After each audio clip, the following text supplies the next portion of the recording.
Uh, Selamat siang kawan-kawan semua. Selamat siang Romo. Selamat siang. Selamat siang Mas Suroto. Selamat siang. Siang ini kita ketemu bersama di media online. Kita akan ngobrol bareng bersama Mas Suroto. Nanti beliaunya akan memperkenalkan dirinya sendiri ya. Saya kira agar kita saling enak ya, mungkin kita bisa saling mengenalkan diri masing-masing. Mungkin Mas Denis tolong dibuka dulu sementara untuk ini speakernya, biar saya bisa saling berkenalan. Saya Andri, saya dari Wadas, koordinator Wadas, yang kebetulan hari ini melaksanakan kegiatan ini. Mungkin bisa langsung dilanjutkan ke berikutnya, silakan. Mungkin Romo, silakan memperkenalkan diri. Saya Parno, Romo Parno, dari YKBS Surabaya. Ya, berikutnya. Saya Romo Novan. Romo Novan dari YKBS juga. Selanjutnya mungkin Mas Juir.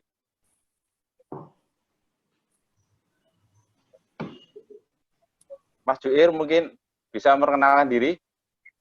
Saya Juir dari Kontras Surabaya. Selamat sore. Saya Danis dari Serikat Pekerja Danamon, Bang Danamon.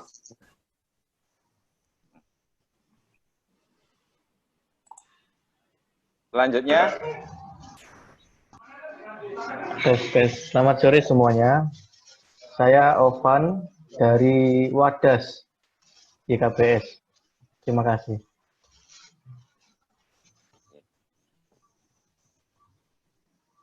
Silakan berikutnya.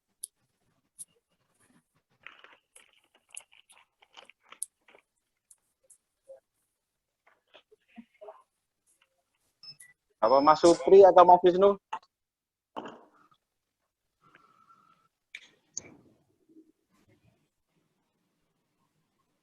Selamat sore, saya Lian dari SP Danamon.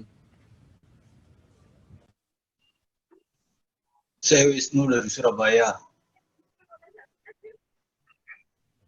Saya Supri dari Surabaya, temennya Wisnu. Iya tah. Mesti ini ngono. Saya Ulum dari Wadas.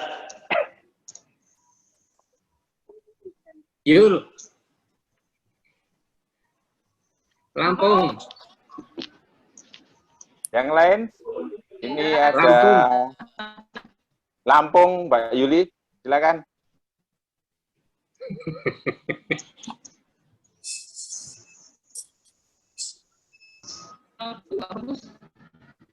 Oh, Mbak Yuli.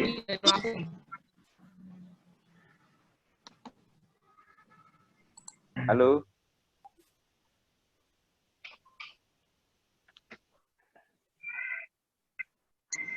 Halo. Ya, lanjut aja. Oke, lanjut. Oke, ini ya. Siapa yang belum? Oh ya, Heksan. Cawi. Mas Rawi, silakan untuk memperkenalkan diri. Oh iya, saya Rawi juga dari YKBS.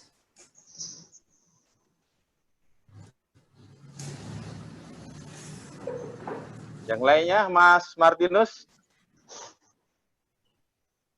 Sudah tadi. Oh sudah ya, tadi sudah. Sudah. Oke. Ada Suster Frederika, silakan Suster. Memperkenalkan diri.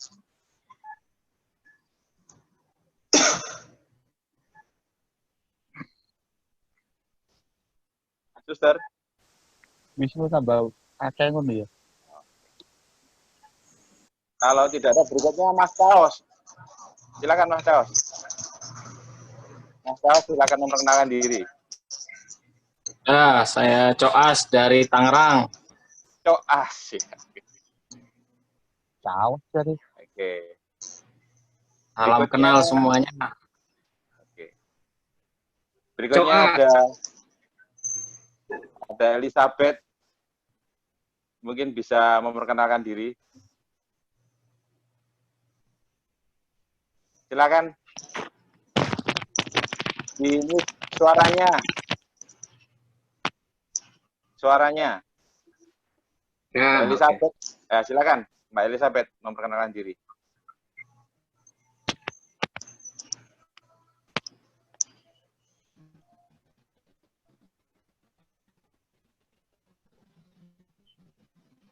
Oke. Makan di luar apa di sini? Saya kira udah semua ya, saling berkenalan. Baik kawan-kawan, kegiatan kita ini semoga ada hal yang dapat kita petik sebelum kita masuk ke paparan dari Mas Suroto sebagai narasumber. Mungkin Romo Novan selaku Ketua Yayasan Kasih Bangsa bisa memberikan sedikit sambutan. Silakan Romo.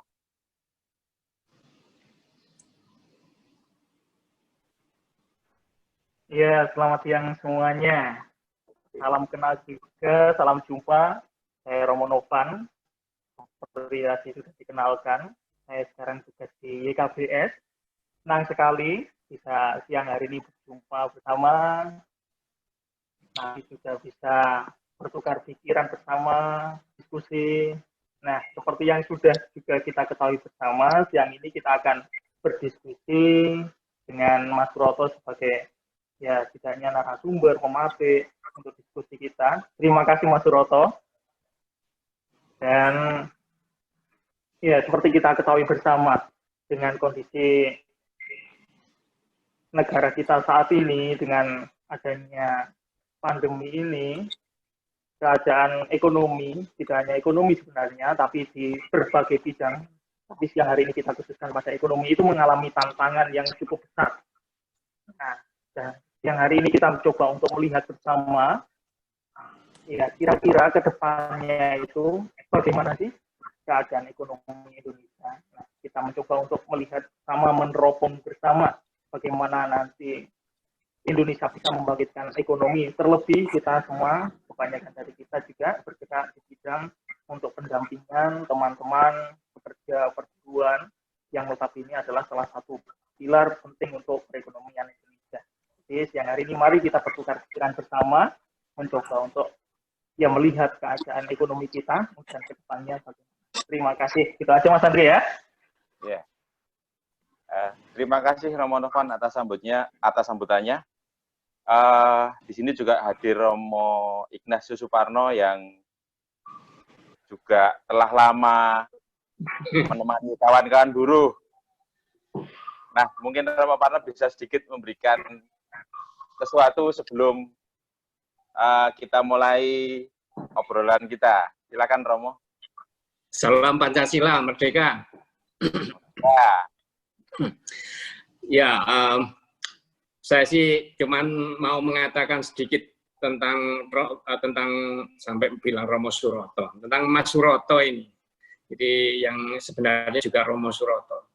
Jadi Mas Suroto ini bagi saya orang luar biasa. Jadi kita beruntung sekali kalau siang hari ini bisa berbincang-bincang dengan dia karena kemudian kita bisa menimba banyak pengalaman dia bergulat dengan yang pertama itu tentang ideologi yang sangat kuat di Mas Suroto ini.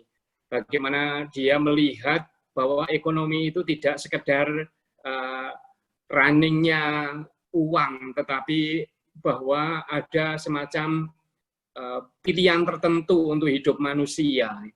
Dan saya kira pembelajaran sudah juga kami dapat banyak dari Mas Suroto, sehingga kalau kesempatan ini bisa dengar lagi secara meluas dari Mas Suroto, kita sangat beruntung.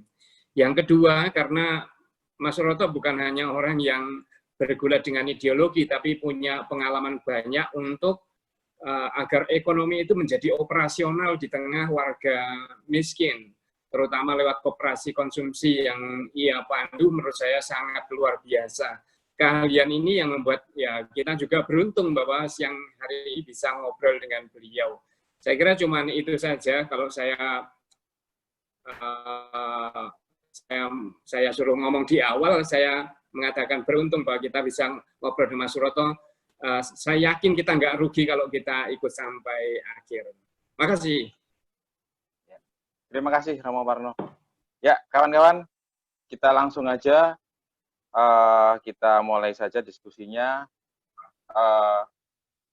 Kita udah tahu semua bahwa kondisi sekarang ini negara kita sedang terwabah virus COVID-19. Bukan hanya Indonesia, walaupun awalnya di China, tetapi hampir keseluruhan negara mengalami kondisi yang sama, terjadi pelemahan ekonomi. Beberapa negara bahkan sudah mulai minus, ininya apa? Perekonomian mereka mulai minus. Dampaknya juga banyak sekali kawan-kawan buruh yang akhirnya ter-PHK karena kondisi ini. Sri Mulyani sendiri mengatakan bahwa kemungkinan Indonesia akan minus 5%. Artinya itu melebihi undang-undang yang sudah menetapkan bahwa minusnya adalah 3%, tapi ini melebihi 5%. Prediksinya adalah seperti itu. Seperti apa ke depan negara kita akan menghadapi perekonomian ini, lalu bagaimana kira-kira langkah-langkah yang akan ditempuh oleh pemerintah dalam mengatasi perekonomian ini, lalu bentuknya mau seperti apa sih ke depan kira-kira? Itu masih menjadi hal-hal yang sementara ini tanda tanya besar buat semua orang. Kalaupun ada, mungkin masih mencoba menebak seperti apa.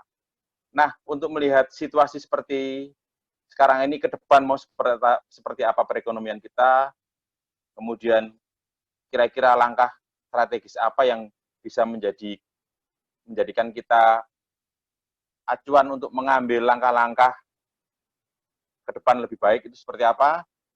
Saya langsung saja ke Mas Suroto, mungkin Mas Suroto bisa menyampaikan paparannya terkait kondisi perekonomian ke depan itu seperti apa. Silakan Mas Suroto. Mas Andri, terima kasih sekali Romo Novan yang sudah bersusah payah untuk menginisiasi kegiatan ini, dan juga panitia Mas Andri sendiri. Dan juga ada Romo Parno, teman-teman semua yang tadi saya sudah catat namanya satu persatu. Senang sekali kalau bisa jumpa darat ya nanti suatu saat, tapi ya kondisi pandemi ini kita semua ikut prihatin untuk melihat apa yang sudah ada, dan juga bagaimana visi ke depan kita untuk menyambut persoalan-persoalan yang akan kita hadapi ke depan. Tapi saya sedikit mengoreksi dari yang disampaikan oleh Mas Adri tadi, maksudnya yang disampaikan oleh Sri Mulyani, defisit 5% itu bukan berarti minus pertumbuhannya, tapi defisit neraca pembayarannya, Mas. Yang selama ini ditoleransi menurut undang-undang itu hanya 3%. Sehingga itu hutang terhadap GDP. Jadi gross domestic product kita yang kurang lebihnya biasanya itu sampai 10.000 triliun, dan kita tidak tahu apakah kita akan terpuruk dalam pertumbuhan ekonomi tahun ini. Tapi yang jelas kita lihat dari banyak prediksi kita mungkin minus untuk pertumbuhan ekonomi. Kalau ini berlangsung sampai 2 kuartal, itu mungkin akan minus sekitar 2,5%. Itu prediksi sementara dari pertumbuhan ekonomi. Itu artinya bahwa ada masalah yang tentunya akan kita hadapi secara serius. Nah, pertama-tama teman-teman, Romo, Suster yang saya hormati, pandemi ini atau krisis kali ini itu berbeda sekali dengan krisis 98 ataupun 2008 ataupun krisis-krisis sebelumnya yang kita sempat alami di masa kehidupan kita ini. Nah, apa yang menjadi kunci dari krisis ini adalah bahwa krisis ini menghantam langsung sektorial, dan sektorialnya ini adalah hulu sampai hilir. Orang kalau menghadapi krisis 98 itu atau 2008 itu skema-skema ekonomi moneter yang diselamatkan itu tidak ada masalah. Kenapa? Karena mau rupiah jatuh 1 hari 10 kali, orang masih bisa menanam padi, orang masih bisa bekerja, kemudian mereka berproduksi, dan kemudian selain itu mereka juga bisa menyelamatkan hidupnya. Tapi hari ini orang-orang yang saya lihat masih terjun di lapangan bekerja sementara awal-awal masa COVID waktu itu adalah orang-orang yang sebetulnya rasa cintanya terhadap keluarga itu melebihi daripada nyawanya sendiri. Sementara kelas menengah dan kelas elit ini kemudian mereka sudah mengamankan diri, dan kemudian mereka ini adalah orang-orang yang punya privilege untuk kemudian membicarakan persoalan-persoalan ekonomi bangsa ini dengan tentunya prioritas penyelamatan nyawa atau keselamatan jiwa. Tapi waktu awal-awal kita lihat ini proses yang menurut saya agak sedikit denial dari pemerintah, karena pemerintah sendiri saya melihat mereka tidak membicarakan keselamatan jiwa, tapi justru keselamatan ekonomi yang pertama kali. Sementara kita lihat kalau skema-skema yang kita pelajari dari negara lain, itu misalnya Vietnam, negara tetangga kita, kemudian Singapura sebagai pembanding yang tentunya setara, karena saya tidak tahu secara teknis apakah memang pandemi ini atau virus ini berbeda mendapat semacam perbedaan-perbedaan secara ini ya, secara genealogi dari virus itu sendiri ketika masuk di wilayah-wilayah tropis, subtropis dan sebagainya. Tapi yang jelas ketika pemerintah mengalami proses denial di awal, itu berarti kita harus mengambil resiko yang lebih besar. Dan nyata saja bahwa dari beberapa hari kemudian kita sudah menghadapi satu masalah yang sangat serius.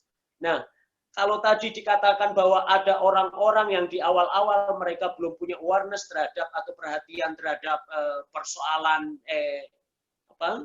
persoalan keselamatan jiwa, itu tentunya adalah orang-orang yang hari ini dia harus bekerja untuk menyelamatkan kehidupan mereka juga hari ini, yang waktu itu pemerintah sendiri juga belum melakukan upaya-upaya secara tegas apakah kita itu akan diberikan satu keputusan untuk PSBB ya, PSBB, pembatasan atau social distancing ini. Tapi dengan kondisi seperti itu, Bapak Ibu sekalian, yang menarik adalah ketika Mas Adri tadi memberikan satu pandangan bagaimana sebetulnya ekonomi kita ke depan. Menurut saya yang paling mendasar hari ini yang terhantam langsung adalah teman-teman yang berada di wilayah vulnerable atau mereka yang rentan. Siapa mereka yang rentan? Adalah orang-orang yang hari ini mencari makan untuk hari ini juga.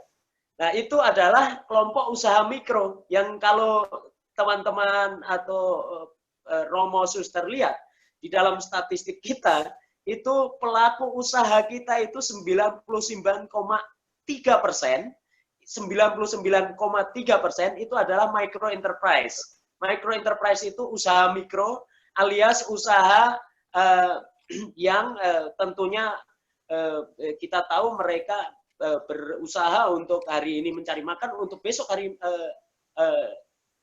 hari dihabiskan. Dan ini tentunya bukan sesuatu yang tidak bisa disangkal ketika yang namanya masyarakat yang vulnerable atau yang rentan ini pada akhirnya mengambil sikap mereka menunggu jatah dari pemerintah, yang kita juga lihat di banyak tempat itu juga masalah.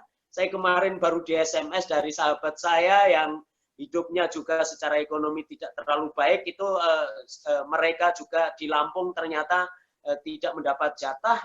Tapi saya melihat kita bersyukur bahwa dengan adanya kekosongan pemerintah seperti itu justru membangkitkan banyak aktivitas masyarakat untuk membangun solidaritas bersama. Dan ini adalah sesuatu yang luar biasa menurut saya. Di Indonesia ini kita ternyata masih punya reservoir sosial yang lebih tinggi dibandingkan mungkin di negara-negara lain yang kita tahu mereka sangat mengandalkan sekali dari skema-skema yang dikembangkan oleh pemerintah.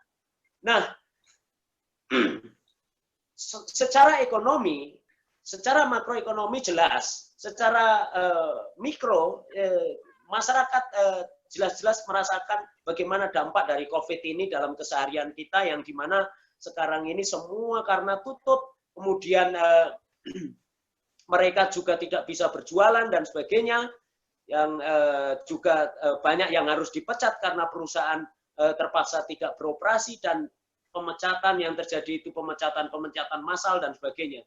Nah, situasi ini kalau misalnya ini berlangsung terus-menerus kurang lebih sampai 2 semester, 2 triwulan, maka atau 1 semester atau 6 bulan ke depan seperti ini, maka kondisi ekonomi bukan hanya akan terpuruk, pertumbuhan ekonomi bukan hanya minus, tapi kita akan mengalami yang namanya saya sebut sebagai masa stagflasi.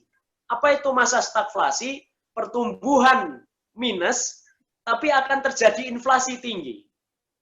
Dan ini sangat berbahaya sekali kondisi stagflasi ini. Sistem kapitalis yang bekerja hari ini tidak akan bisa menanggulangi ini. Kenapa? Karena kalau yang namanya stagflasi atau pertumbuhan minus, karena pergerakan investasi, pergerakan konsumsi juga menjadi sangat hati-hati, pertumbuhannya sangat lamban, dan kemudian juga proses-proses produksi juga menjadi terhambat, bahkan sampai distribusinya sekaligus di mana logistik juga terhambat. Ini kondisi pertumbuhan terus kemudian minus, terus kemudian ditambah lagi inflasi itu akan terancam kondisinya. Karena apa? Karena kita hari ini sebetulnya, Bapak Ibu sekalian, Romo Suster, perlu saya sampaikan, kita hari ini itu sebetulnya sangat tergantung sama importasi. Produk-produk yang kita makan selama ini kan importasi, beras pun kita impor, garam kita impor, semua kita impor. Artinya kalau terjadi hambatan logistik ataupun karena supply chain-nya atau penyediaan dari produk-produk itu juga tidak bisa dideliver dengan baik atau didorong dengan baik, ini akan menyebabkan inflasi. Kalau misalnya tempe kemudian delay-nya adalah dari Amerika sekarang menghadapi masalah, itu tentunya akan mengganggu sekali proses ini, dan kemudian akan berdampak naiknya satu komponen harga yang itu adalah komponen-komponen signifikan dari misalnya sembako, maka itu akan mengalami satu masalah-masalah serius yang akhirnya kita sebut sebagai kenaikan harga secara umum atau inflasi. Nah, kombinasi antara pertumbuhan ekonomi yang minus dan inflasi ini akan menyulitkan kita juga untuk bangkit. Bahkan saya memperkirakan, andaikan teman-teman ini tidak segera melakukan akselerasi terutama pemerintah dalam hal ini memberikan stimulan-stimulan yang tepat, itu akan memperburuk keadaan, dan kemudian apa yang akan terjadi adalah mungkin bisa memasuki pada satu tahap yang kemudian masuk yang disebut sebagai masa yang kita takutkan bersama-sama adalah masa di mana tentara akan bekerja, dan itu disebut sebagai darurat sipil.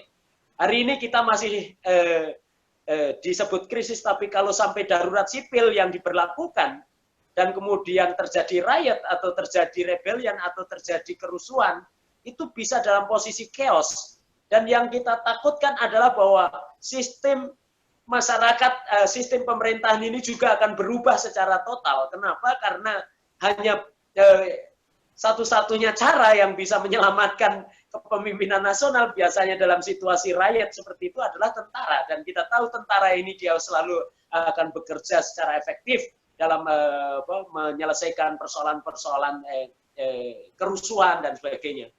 Nah, Bapak Ibu sekalian, saya tidak sedang menakut-nakuti. Hari ini sebetulnya adalah dalam kondisi yang tidak sedang baik-baik saja. Saya sendiri sudah lockdown hampir 3 bulan, tapi sekarang ini saya sudah mulai relaksasi diri.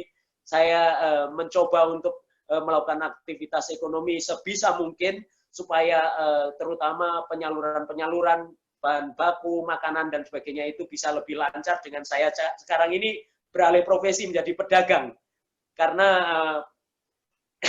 situasi dan kondisi. Walaupun saya juga membatasi diri dengan bisnis di sektor logistik yang sudah saya tekuni sebelumnya sebetulnya. Nah, yang agak sedikit mengkhawatirkan adalah bahwa skema pemerintah ini dari sisi pertama Perpu nomor 1 tahun 2020 yang sudah disahkan menjadi undang-undang yang sempat di judicial review tapi ternyata kehilangan objek daripada materi judicial review-nya karena sudah Perpu itu kemudian dijadikan undang-undang. Tentunya itu kenapa saya perlu sampaikan di sini. Perpu ini adalah saya lihat skema-skema yang dikembangkan di dalam pasal-pasal klausul-klausulnya itu ternyata lebih banyak pada penekanan bagaimana sektor tertiar atau sektor moneter ini nanti yang akan bekerja menyelamatkan ekonomi kita. Artinya bahwa Perpu itu motivasinya itu adalah masih model motivasi lama ketika menyelesaikan skema ekonomi yang dikembangkan pada tahun 98 maupun 2008. Kita lihat kemarin muncul wacana misalnya bond recovery, bagaimana mencetak uang dan sebagainya BI. Walaupun terjadi wacana, tapi itu sudah dapat legitimasi dari yang kita sebut undang-undang atau Perpu nomor 1 tahun 2020 ini. Nah, saya lihat kebanyakan dari pasal-pasal yang ada, termasuk misalnya supaya nanti pengambil kebijakan itu tidak bisa disalahkan dan kemudian tidak bisa menjadi objek gugatan di pengadilan apabila terjadi penyelewengan dan sebagainya. Ini adalah skema-skema rompi pengaman yang dimana itu hanya akan menjadi skema-skema penyelamatan ekonomi makro secara secara elitis. Kenapa saya katakan secara elitis? Lihat saja dari skema yang kemudian diturunkan dalam regulasi barunya, misalnya adalah PP yang terbaru PP 23 tahun 2020 tentang penanganan ekonomi nasional atau penanggulangan ekonomi nasional akibat dampak COVID ini. Kalau kita lihat dari skema yang dilahirkan, itu dari kurang lebih 350-an triliun, ternyata selain bansos ya ini, untuk recovery ekonomi, itu untuk UMKM, itu hanya 34 triliun, dan 158 triliunnya adalah untuk BUMN. Ini artinya apa? Ini adalah terjemahan dari Perpu nomor 1 tadi, bahwa teman-teman elit ini masih ingin saja mengambil keuntungan. Dan kita tahu, skema-skema yang dikembangkan setiap krisis, misalnya krisis 98 maupun 2008, kalau teman-teman cermati statistiknya, selalu terjadi konsentrasi kekayaan yang semakin kuat. Dan kemudian akumulasi dari bisnis segelintir elit yang semakin kuat, dan kemudian akhirnya monopolistik. Tapi, teman-teman, ini pemerintah mungkin kurang menyadari bahwa ini akan, pandemi ini akan berbeda, dan ini akan menjadi koreksi mendasar terhadap kesalahan-kesalahan policy yang diambil oleh pemerintah ketika mengabaikan sektor UMKM atau terutama adalah sektor usaha mikro yang itu sangat penting jelujurnya untuk membangun ekonomi kita supaya segera mengalami recovery. Jadi intinya hari ini sebetulnya seperti yang dikritik oleh banyak ekonom termasuk ekonom muda yang sangat serius, teman saya yang namanya Bima Yudhistira, spending government yang terlambat, itu juga sudah langsung terasa bahwa ekonomi kita langsung drop. yang harusnya waktu itu skema bansos itu bisa memperbaiki sedikit, kalau tidak terlambat itu mungkin bisa mengakselerasi bagaimana teman-teman ini memiliki ketenangan yang lebih serius. Tapi yang menarik adalah pandemi ini, bagi banyak orang sekarang ini, pakar-pakar ekonomi, filosof, dan sebagainya, mereka berefleksi secara mendasar bahwa ini harus ada satu norm baru. Bukan normal baru, tapi adalah satu norm baru atau satu bentuk baru. Satu bentuk baru apa? Satu koreksi bahwa sistem ekonomi yang mengalami stagflasi itu tidak bisa ditanggulangi atau diselesaikan oleh modular ekonomi kapitalis.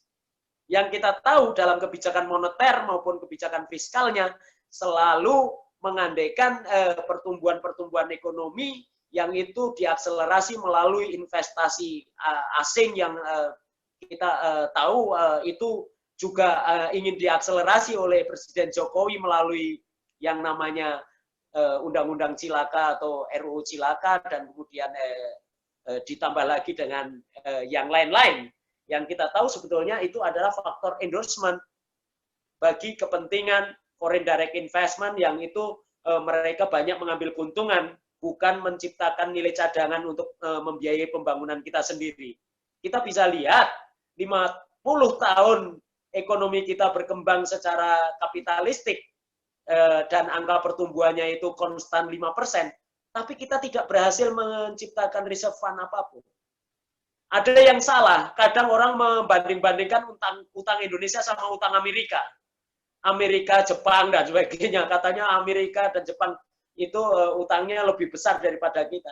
Iya, tapi mereka mereka mata uangnya laku. Tidak ada yang namanya makan siang gratis. Masalahnya adalah rupiah kita jualkan negara tetangga kita, Malaysia sama Singapura aja kan nggak laku. Orang mau nukar uang aja tidak mau, harus dikonversi ke dolar dulu.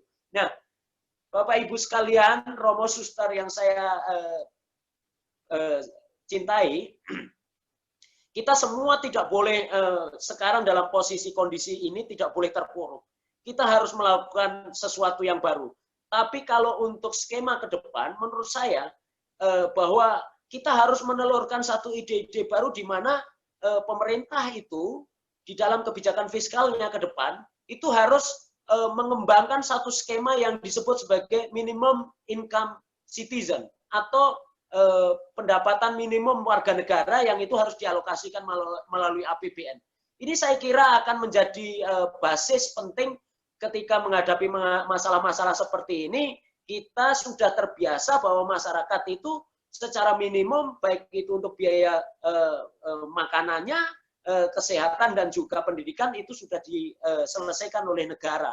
Dan ini tentunya kalau kita lihat di dalam skema APBN kita atau skema kebijakan fiskal kita, ini terlalu jauh. Kalau sekarang sangat berat sekali, karena selama ini kita banyak tersedot untuk membiayai bunga-bunga, beban bunga yang itu untuk membangun infrastruktur, yang infrastrukturnya itu adalah faktor endorsement bagi foreign direct investment yang ingin diakselerasi melalui Undang-Undang Cilaka, yang akan mengabaikan kerusakan lingkungan dan juga nasib buruh. Ini memang skematik pemerintah, ini harus kita ingatkan. Saya sendiri beberapa kali diwawancara oleh media, juga waktu itu saya sempat diwawancara oleh Kompas. Saya secara terang-terangan bahwa kita itu mengalami satu kesalahan mendasar di dalam membaca peristiwa pandemi ini. Nah, dari sana saya melihat bahwa selain tadi minimum income atau minimum pendapatan negara warga negara, itu ke depannya kita juga harus melihat bahwa sisi-sisi ekonomi yang selama ini dikembangkan secara korporatif yang hanya profit oriented itu sudah tidak relevan juga. Bahwa ada ancaman serius pandemi.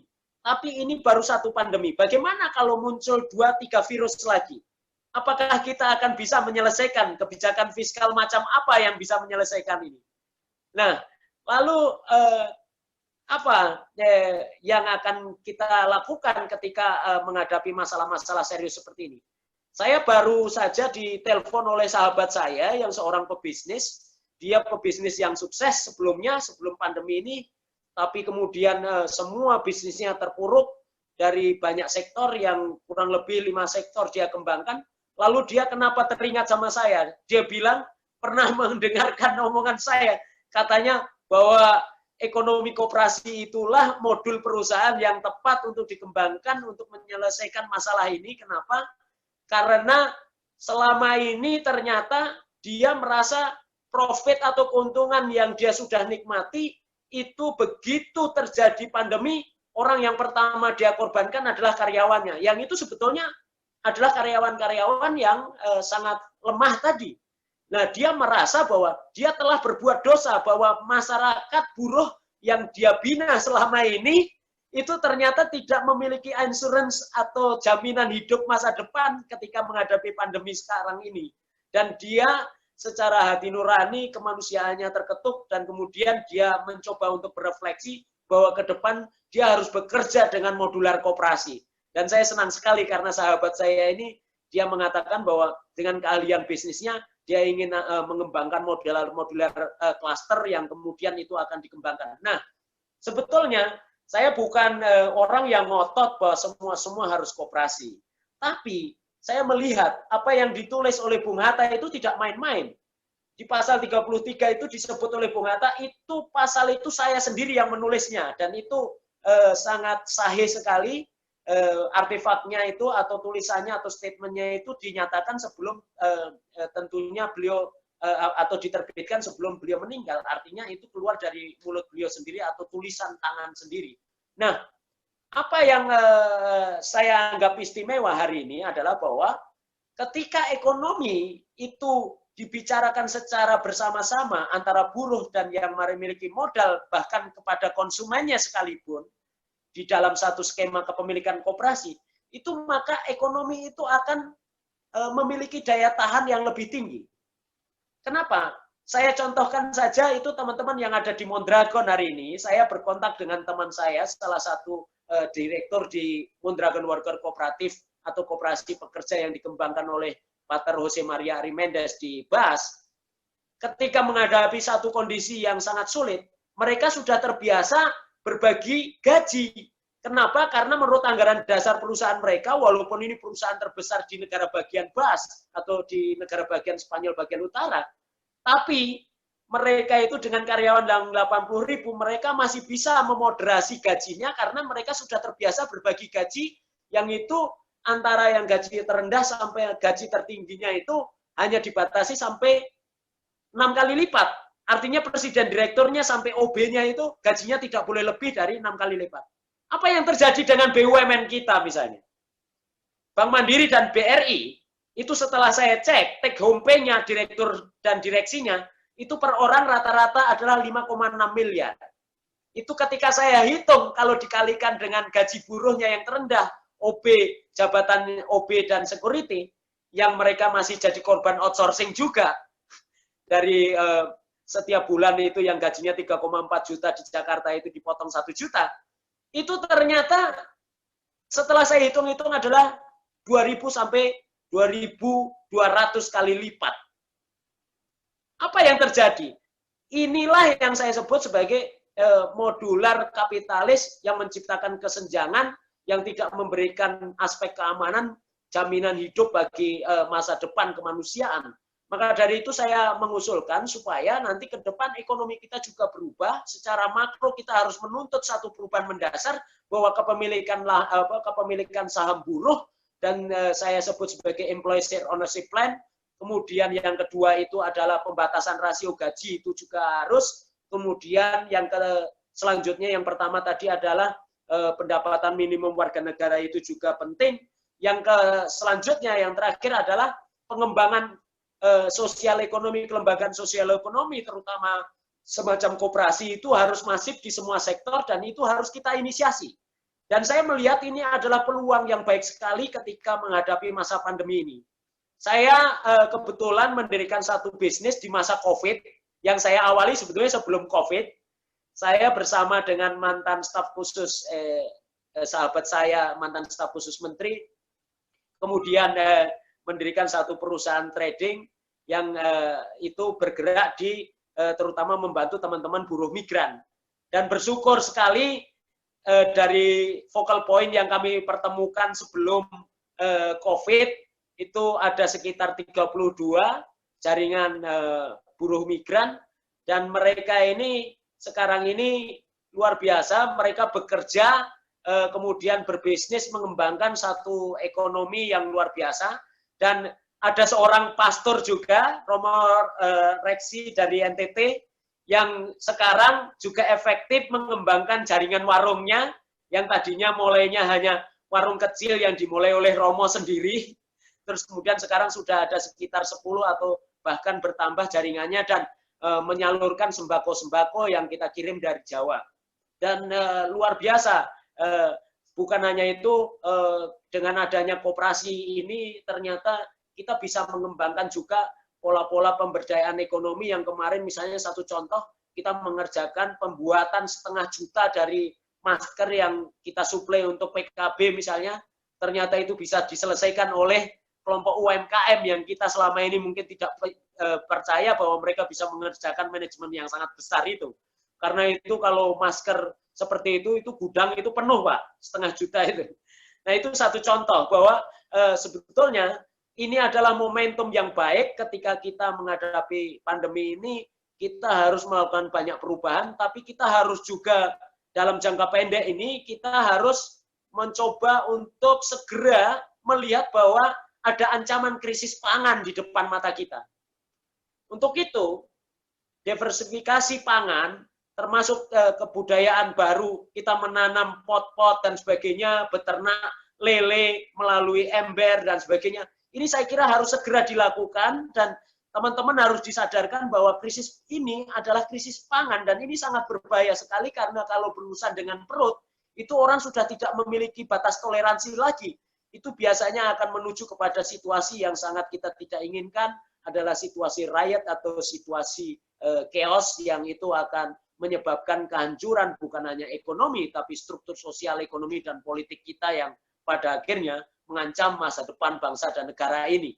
Dan bahkan secara ideologi, Pancasila yang baru kita peringati, itu bisa saja runtuh karena tidak bisa lagi menjawab tantangan-tantangan perubahan yang sangat serius sekarang ini di depan mata kita. Mas Adri, saya harus bicara berapa menit lagi, karena saya kalau Anda biarkan, saya bisa ngomong sampai berjam-jam.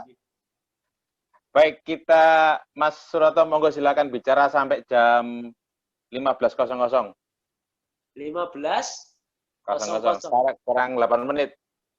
Oh, saya kira karena tinggal 8 menit, tinggal kesimpulan sedikit saja sebagai pengantar bahwa Bapak Ibu, Romo Suster sekalian, dan saya ingin sekali bahwa dalam situasi yang sangat memprihatinkan ini, mari kita bekerja agak serius, mungkin bagaimana terutama tadi membuat desertifikasi pangan yang mungkin, terus kemudian bagaimana menciptakan satu teknologi baru, bagaimana mengawetkan pangan dan sebagainya. Ini sangat penting sekali karena kita tidak tahu sampai entah kapan ini pandemi ini akan terjadi.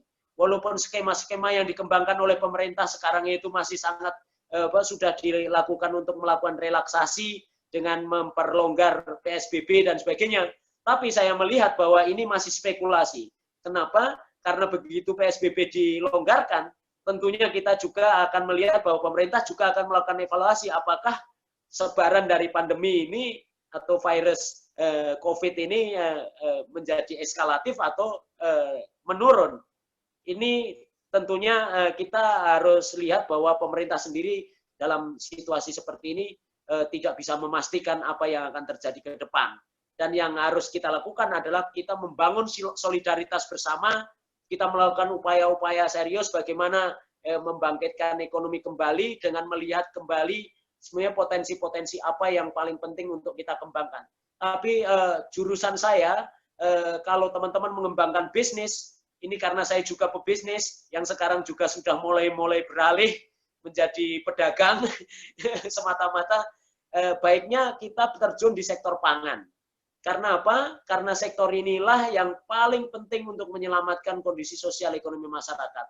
dan skema-skema itu bisa dikembangkan melalui basis aplikasi dan sebagainya. Saya senang, saya mungkin agak sedikit memberikan banyak tekanan-tekanan kepada pemerintah, tapi pemerintah saya lihat sudah mulai serius, misalnya teman-teman UMKM diberikan peluang untuk pengadaan barang-barang, untuk usaha-usaha penyaluran sembako dan sebagainya, atau bansos-bansos, bantuan dan sebagainya, yang dilakukan oleh pemerintah daerah maupun pemerintah pusat. Terus kemudian juga saya lihat pemerintah juga akan memberikan kompensasi bagi usaha-usaha mikro, usaha-usaha kecil yang mereka aktif di sosial media, pemasaran melalui basis online atau aplikasi. Mereka akan diberikan kompensasi serius untuk memberikan stimulasi-stimulasi supaya mereka masih tetap bersemangat bertahan untuk mengembangkan ekonomi. Ini tentunya adalah hal-hal positif yang saya bisa tangkap dari perubahan polisi pemerintah yang kemarin masih banyak berkutat kepada angka-angka yang besar yang itu tentunya dipentingkan bagi kepentingan recovery ekonomi yang sebetulnya akan banyak mengkonsentrasi kekayaan kepada segelintir orang. Kita tahu bahwa yang namanya BUMN misalnya, BUMN itu kan sudah rusak sebelum pandemi. Tapi mereka sekarang orang yang pertama kali melobi pemerintah untuk mengambil alih. Padahal kalau kita lihat struktur keuangan BUMN itu sebetulnya itu banyak yang sudah menjadi milik asing dan berada di bawah sandra para kreditor. Berarti kompensasi yang 158 triliun itu hanya akan memperkaya kantong-kantong mereka kembali. Sementara kita lihat diabaikan sekali itu UMKM atau usaha mikro ini. Dan kita tahu 34 triliun itu pun akan dimasukkan dalam skema perbankan. Bukan bantuan langsung untuk misalnya mengakselerasi modal kerja yang itu tidak terlalu banyak dibutuhkan sebetulnya. Demikian Mas Adri, sebagai pengantar saya senang sekali kalau Bapak Ibu sekalian kita bisa diskusi interaktif, dan saya mohon maaf sekali lagi kalau di sini mungkin saya ngomongnya agak terlalu cepat dan juga mungkin ada hal-hal yang kurang dimengerti, saya mohon maaf. Terima kasih. Terima kasih Mas Suroto atas paparannya. Sekarang ini kita masuk ke sesi diskusi. Bagikan kawan yang ingin melakukan pertanyaan atau ingin menanggapi, bisa angkat tangan atau hand raise, itu ada ininya. Monggo. Untuk pertama saya buka 3 sesi pertanyaan. Silakan.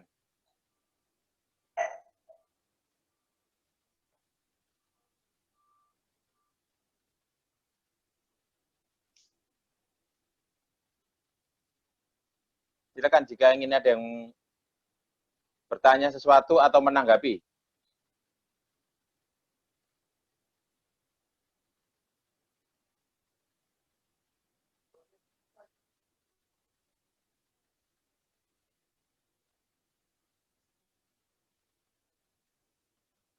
Atau angkat tangan.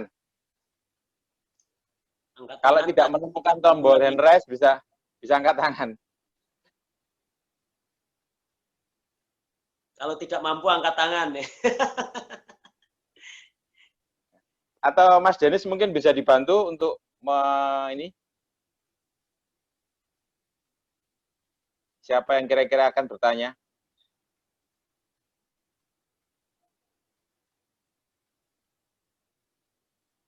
Silakan. Mas Wisnu senyum-senyum kayaknya mau bertanya. Silakan atau Bu mau menanggapi. Yuli Nugrahani. Silakan Bu Yuli. Oh, Mbak Yuli silakan. Mbak Yuli silakan.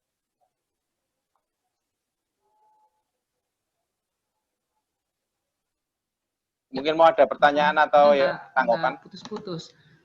Tapi terima kasih Mas Andri dan Mas Suroto sudah memberikan beberapa pemicu untuk didiskusikan.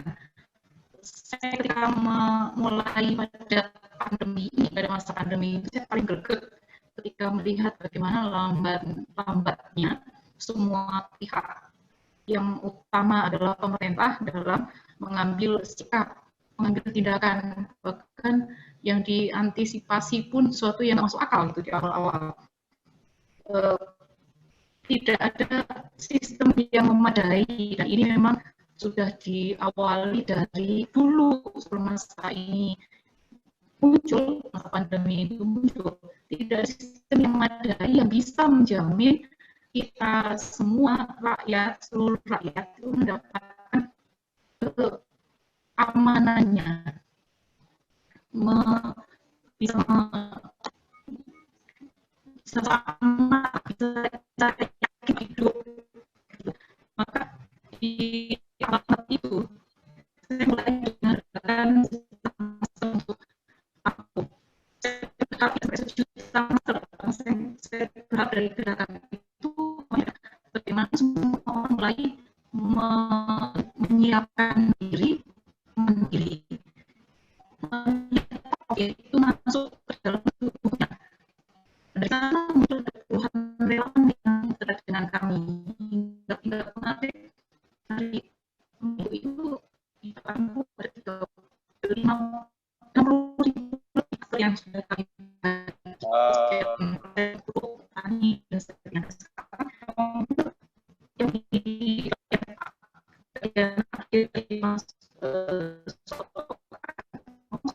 Mbak Yuli, suaranya terputus-putus, Mbak Yuli. Mungkin ya.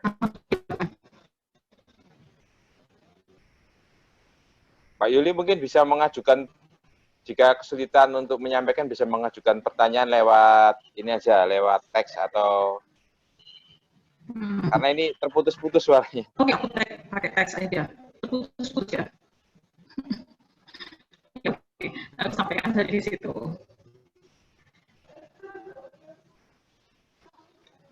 Oke. Yang lain mungkin?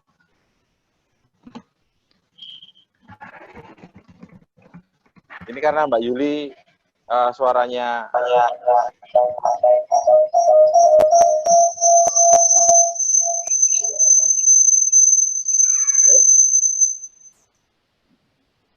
ya, ada lagi yang ingin bertanya?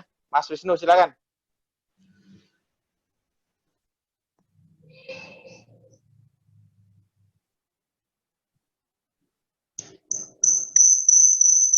Mas Wisnu, silakan Mas Wisnu.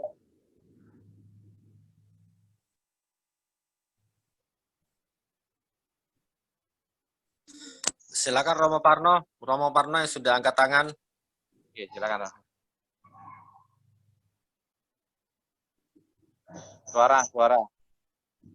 Suaranya masih mute. Halo.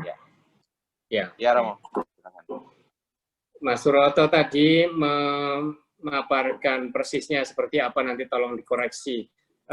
Sejauh saya menangkap bahwa upaya COVID ini kemudian cukup besar dana yang mengalirnya untuk BUMN. Dan relatif itu agak disengaja karena dengan demikian akan ada pihak-pihak yang bisa memanfaatkan langsung dana-dana itu.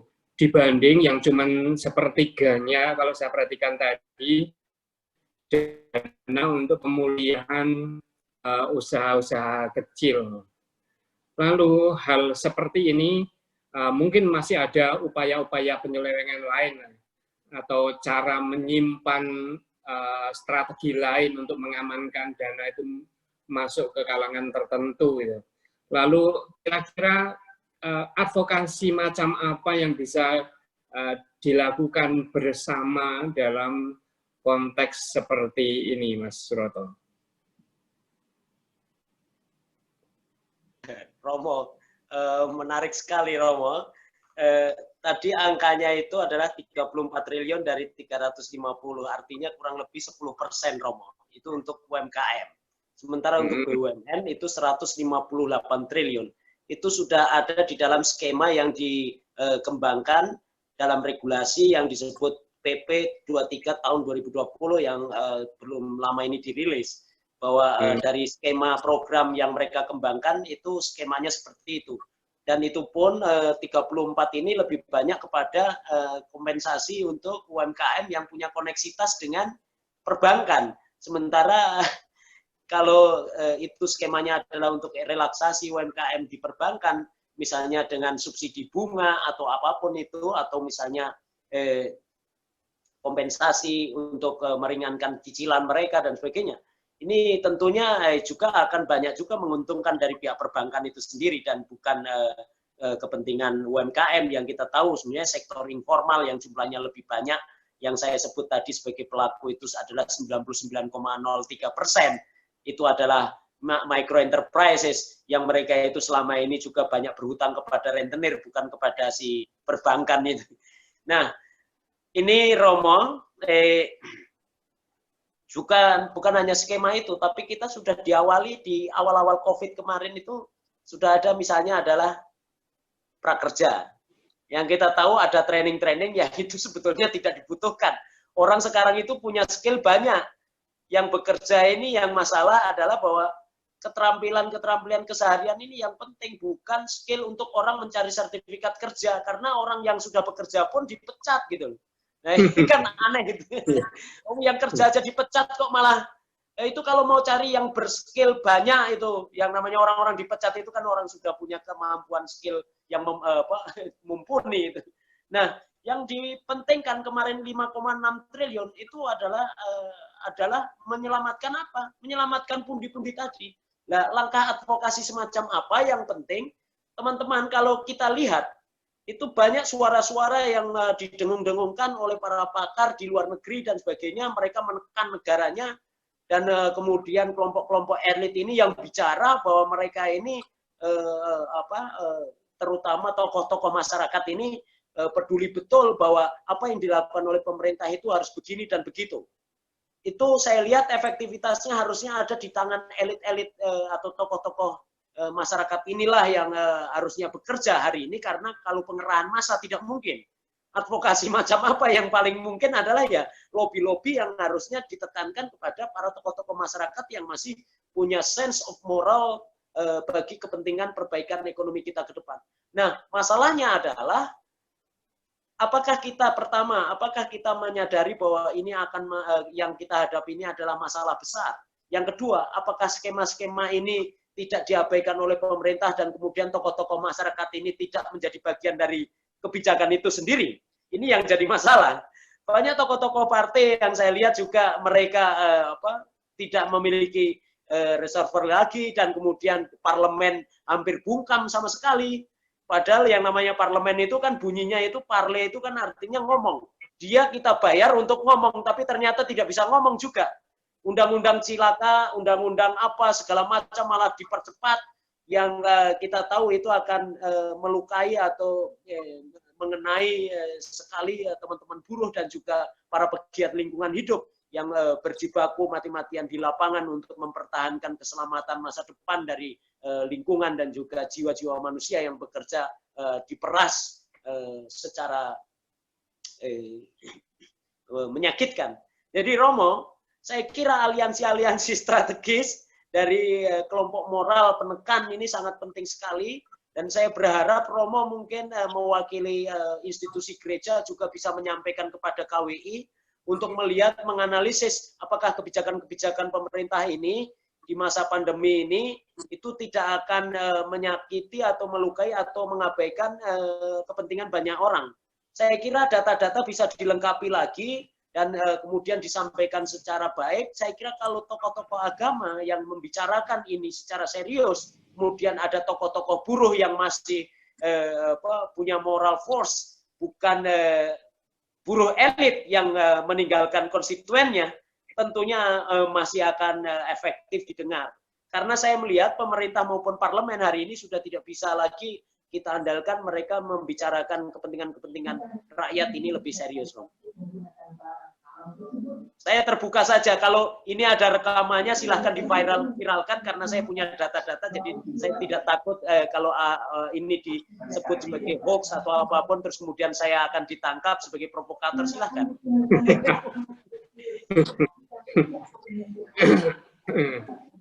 Terima kasih. Mas Roto, pertanyaan dari Mbak Yuli, dia lewat teks ya. Saya bacakan aja ya. Ya. Ketahanan pangan bagian yang penting untuk disiapkan harusnya sudah dari tahun-tahun dulu. Beruntung COVID ini bisa membantu kesadaran banyak orang dan kelompok.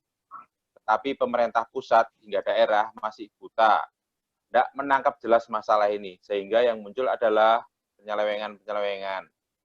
Seolah ini proyek duit.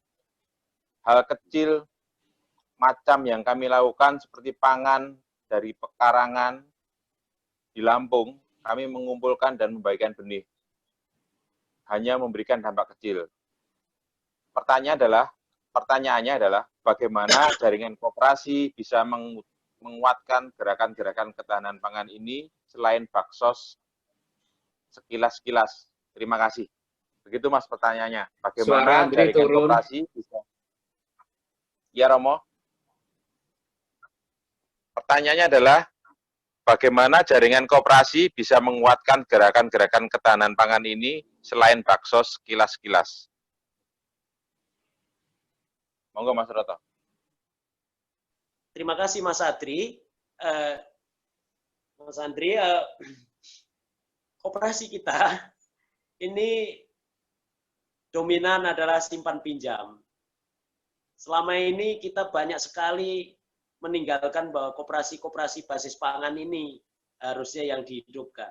Saya sendiri sebenarnya sedang berjuang keras untuk membangkitkan itu kembali.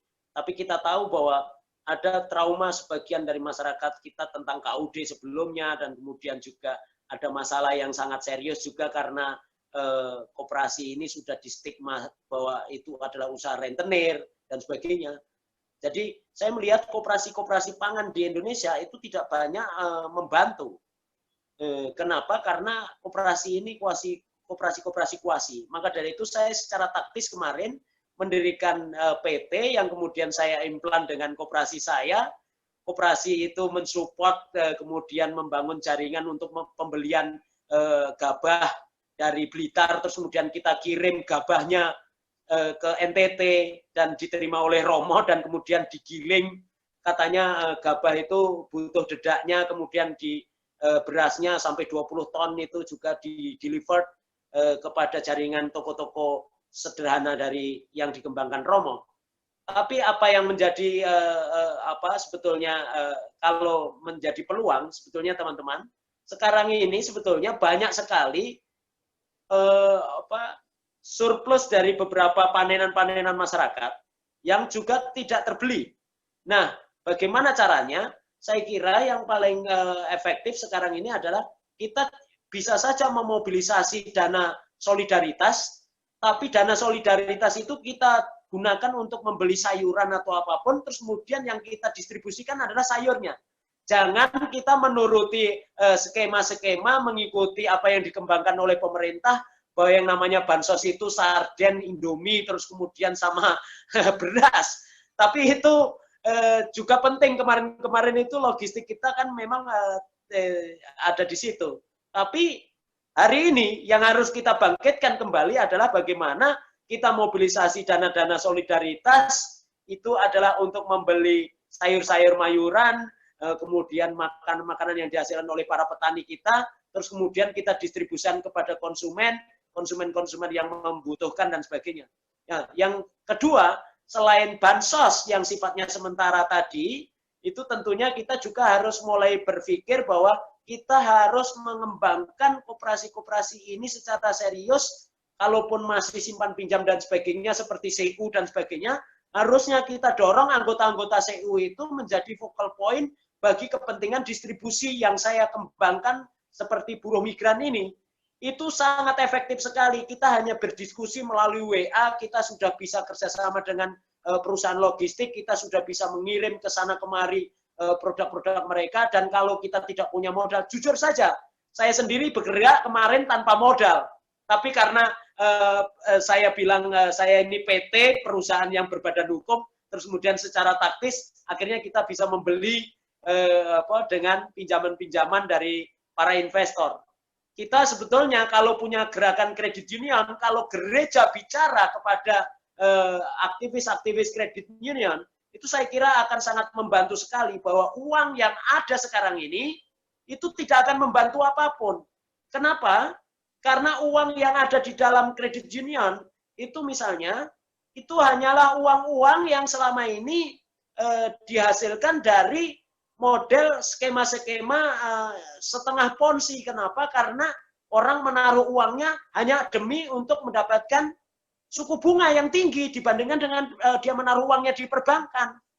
Hari ini harusnya koperasi kredit atau kredit union bicara dengan orang-orang yang sudah menikmati keuntungan daripada selisih bunga yang besar selama ini untuk kemudian diajak berinvestasi. Jadi uangnya tetap di koperasi tapi diajak berinvestasi untuk membeli produk-produk rakyat yang bisa langsung dikembangkan, disalurkan kepada demand-demand market demand domestik yang itu tentunya tidak akan banyak mengalami fluktuasi harga dan sebagainya. Bahkan hari ini ada yang berpikir radikal, kenapa tidak kalau kita kembangkan sistem barter?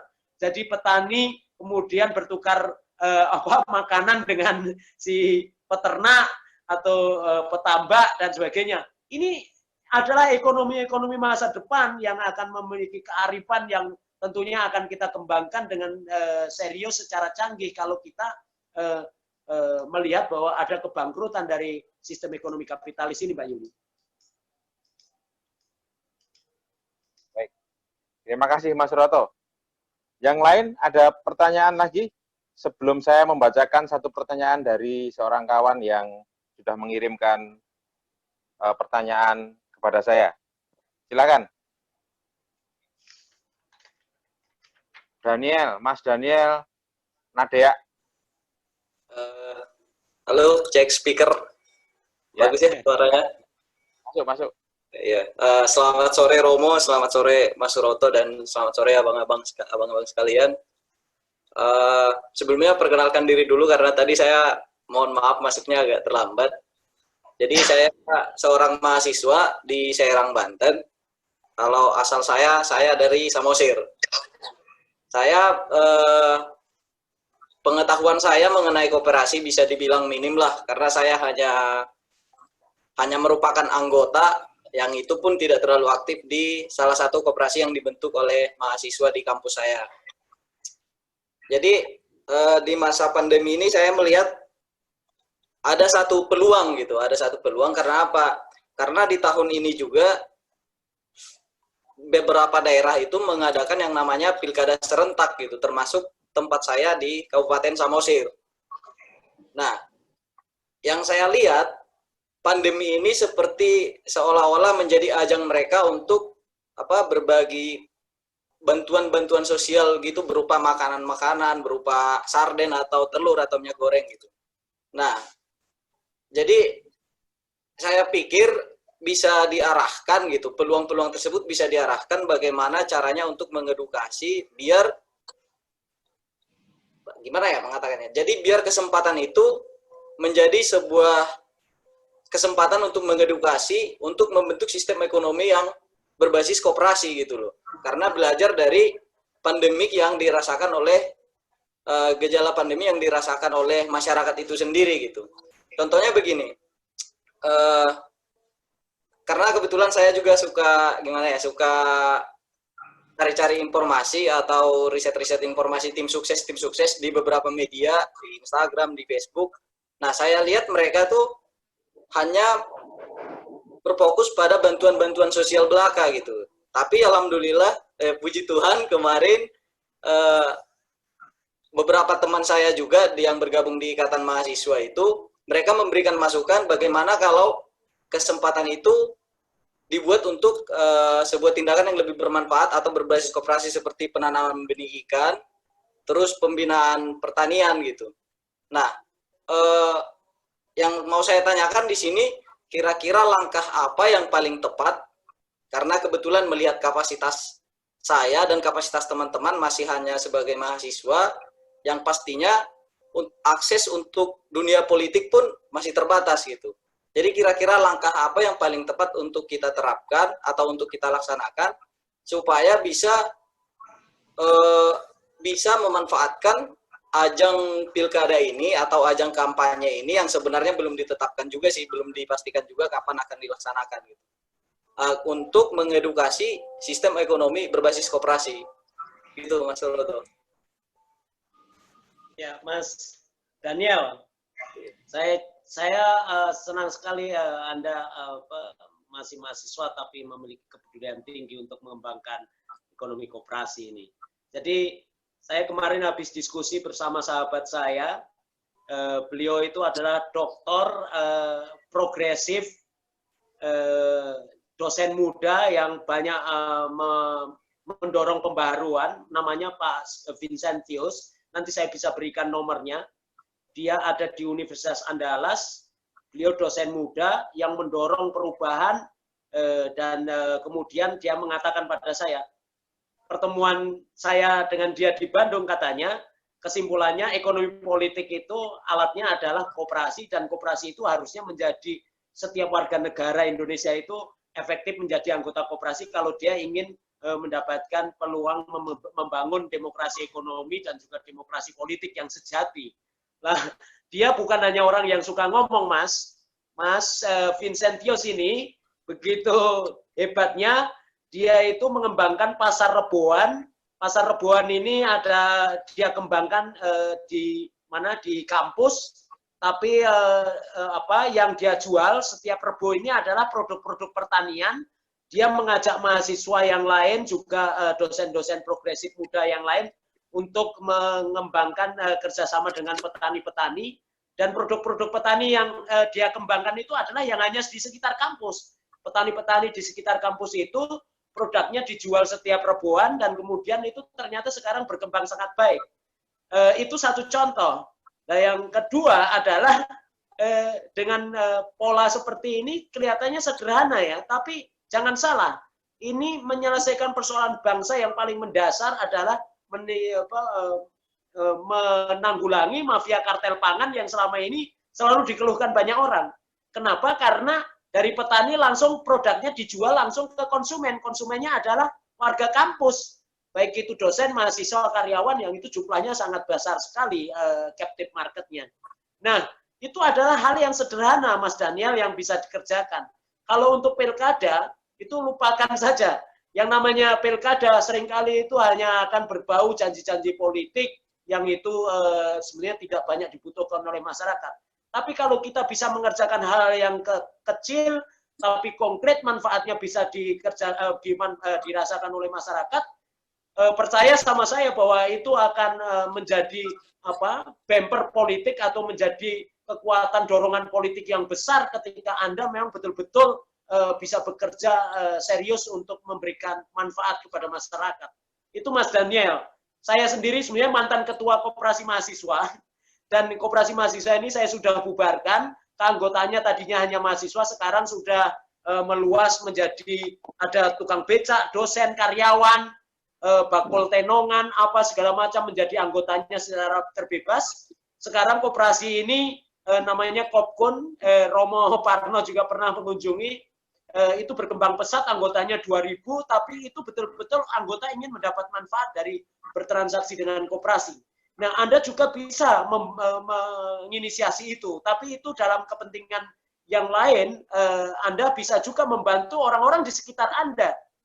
Kalau Anda bekerja secara serius, membuat karya-karya serius itu, terus kemudian Anda diseminasi, Anda adalah politisi masa depan. Politisi masa depan itu tidak bisa lagi dengan hanya berjanji mengobrol omongan, tanpa tindakan, tanpa perbuatan sebelumnya yang dia bisa kembangkan untuk membantu masyarakat. Jadi percaya sama saya, politik ke depan sudah tidak akan lagi relevan lagi, orang hanya berjanji-janji politik manis, kemudian menipu masyarakat, mengulang masalah-masalah baru, dan kemudian mereka hanya bungkam saja ketika menjadi seorang politisi untuk menyuarakan aspirasi rakyat. Demikian Mas Daniel.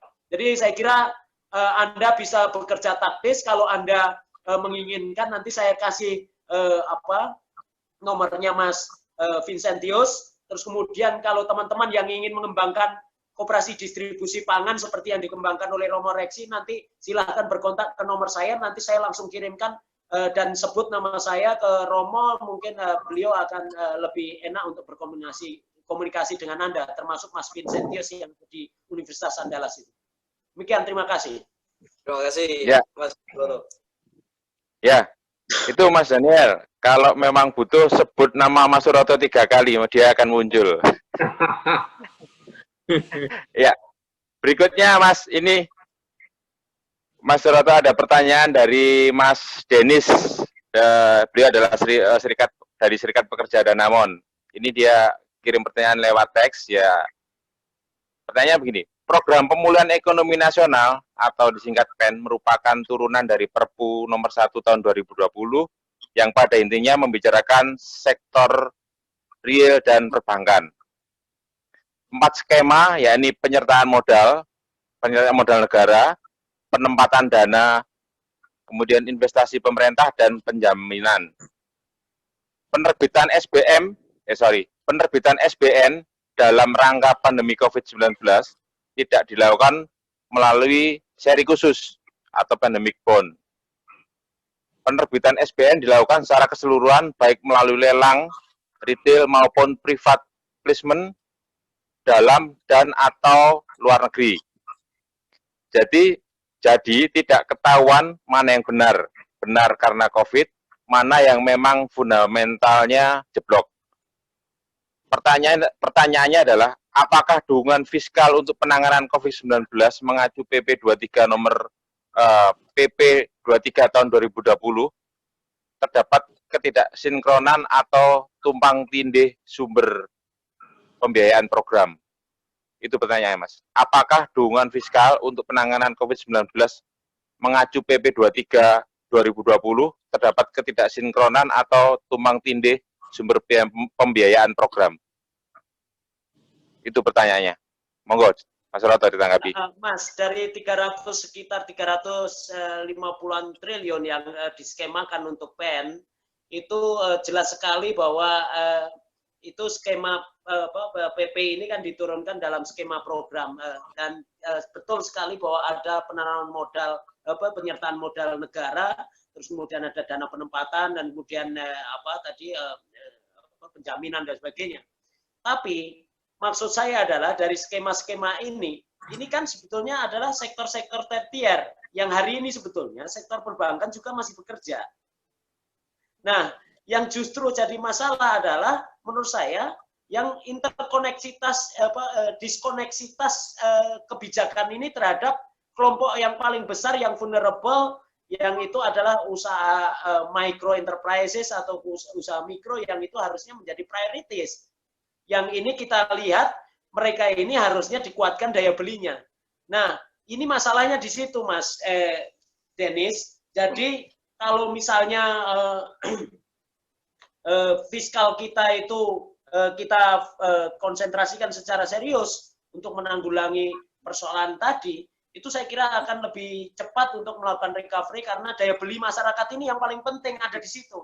Kalau skema-skema yang dikembangkan ini masih model dana penempatan ke BUMN, terus kemudian kepada perusahaan-perusahaan konglomerasi yang kemudian bisa mengakses lobby kebijakan dan sebagainya, lalu apa artinya? Daya beli masyarakat yang sudah hancur luluh itu nanti mereka akan tersubordinasi dan akhirnya seperti yang kita bayangkan bahwa ekonomi kita pasca krisis bukan belajar, bukan semakin baik, tapi akan menimbulkan satu sistem kesenjangan baru di mana yang kaya makin kaya, yang kemudian mereka bukan hanya kaya, tapi mereka itu akan memonopoli ekonomi, dan kalau sudah memonopoli ekonomi, kita tahu bahwa mereka juga akan mempengaruhi regulasi maupun kebijakan yang itu intinya adalah demi kepentingan mereka. Ya, dari PP tentang PEN maupun Perpu ini kan sebetulnya produk dari hasil lobby, dan kita tahu ada perdebatan. Saya sendiri punya koneksitas dengan partai yang bisa dibilang partai terbesar di Indonesia, tapi ketika saya memberikan masukan-masukan di bidang penelitian pengembangan, itu skema-skema kebijakannya jelas konkret sekali bahwa harusnya yang diakselerasi itu adalah daya beli masyarakat, bukan skema-skema yang tadi itu yang akhirnya akan menguap dinikmati oleh BUMN-BUMN. Tidak usah jauh-jauh, mereka ini BUMN ini baru saja kemarin merilis direkturnya meminta karyawannya potong gaji, mengumpulkan dana 1,5 miliar. Sementara apa? Sementara mereka itu gajinya masih tetap 5,6 miliar. Dan itu adalah BUMN dan itu adalah perusahaan milik kita, Mas. Kita punya tanggung jawab, saya berani ngomong kayak gini karena apa? Itu juga perusahaan saya. Tapi siapa yang akan membicarakan ini secara serius ke sana? kalau kita tidak bisa membicarakan itu, ya apa yang bisa kita kerjakan? Saya kira adalah membangun solidaritas melalui aktivitas-aktivitas koperasi dan sebagainya. Itu yang paling penting.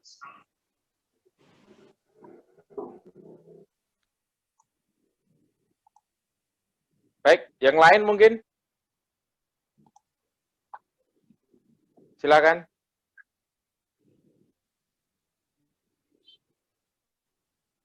Silakan. Ada tanggapan lagi atau pertanyaan? Mas Wisnu silakan.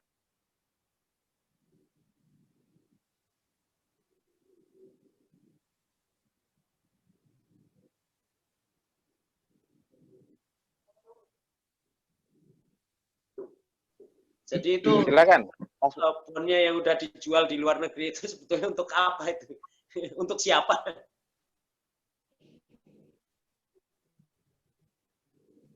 Ada distorsi di sini. Iya. Silakan yang lain kalau misalkan ada pertanyaan atau mau mengomentari.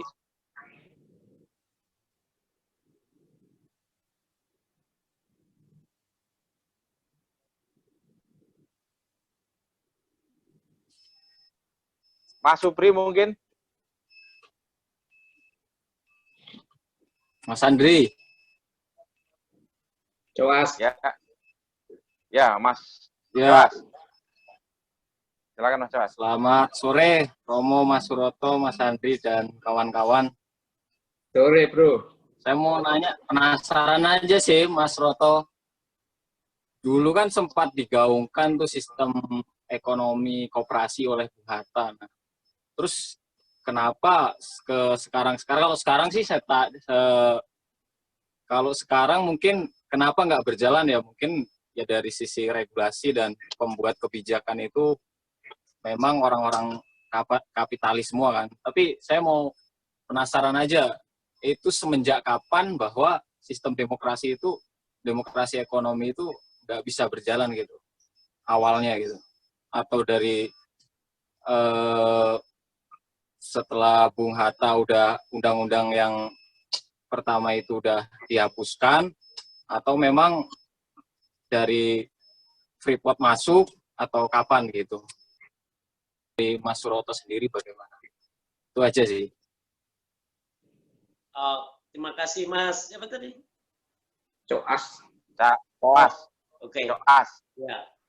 Mas Coas, sebetulnya yang namanya demokrasi ekonomi itu kan perintah konstitusi pasal 33 itu kan perintahnya adalah membangun sistem demokrasi ekonomi, bukan welfare state, bukan negara kesejahteraan seperti yang diomongkan oleh sahabat saya Budiman Sujatmiko dan politisi-politisi yang lain.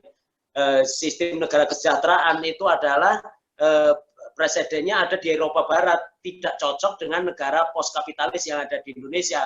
Pilihannya di konstitusi kita itu adalah demokrasi ekonomi, dan kalau historis kita itu kan konstitusi kita itu dari segi ekonomi kita itu belajar mengadopsi dari sistem yang dikembangkan oleh Rusia.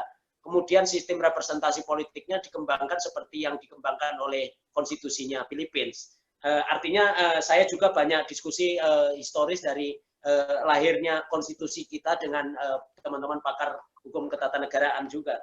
Bagaimana background studinya. Nah, bagaimana demokrasi ekonomi itu dikembangkan? Tentunya waktu Bung Hatta, Bung Karno masih memimpin selama 10 tahun, mereka memiliki komitmen yang kuat. Bahkan Bung Hatta itu menyebut, menaruh tulisannya itu menjadi statement konstitusi, bangun perusahaan yang sesuai dengan demokrasi ekonomi itu ialah koperasi.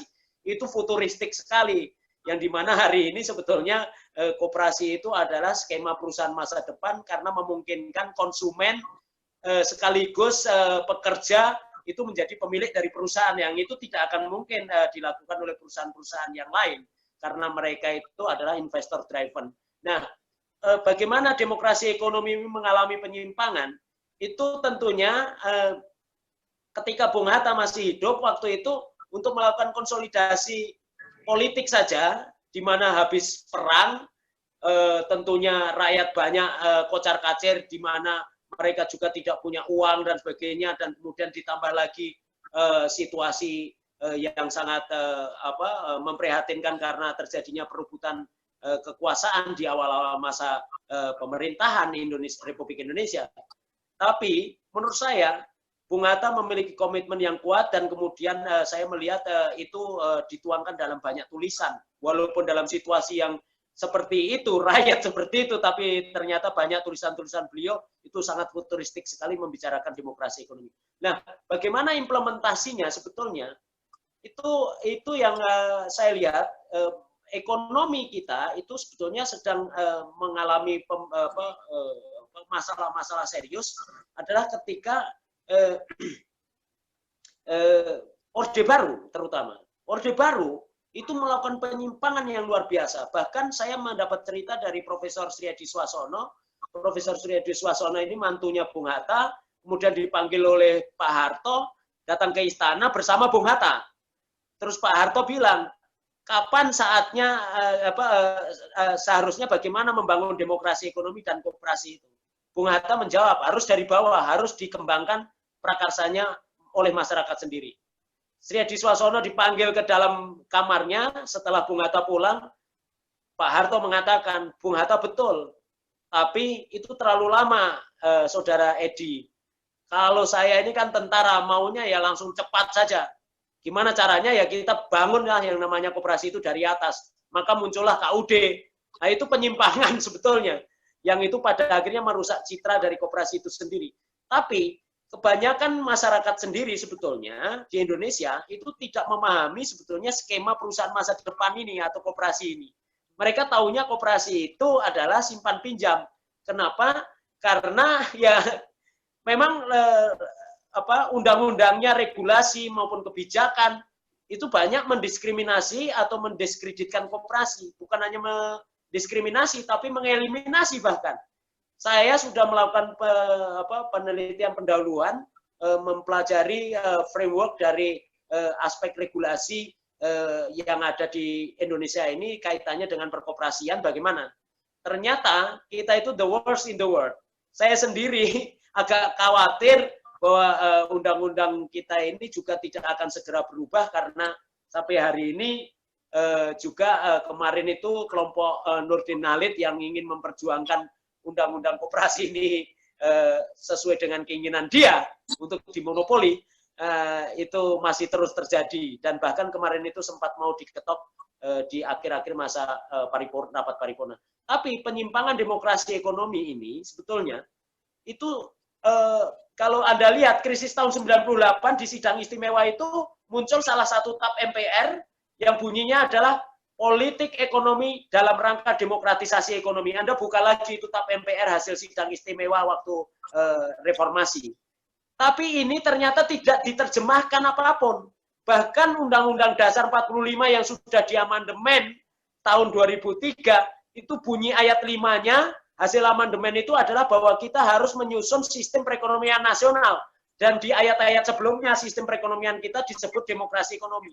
Kenapa sampai hari ini DPR maupun pemerintah tidak menyelesaikan undang-undang payung, undang-undang omnibus law dari sistem perekonomian ini, malah bikin undang-undang cilaka itu.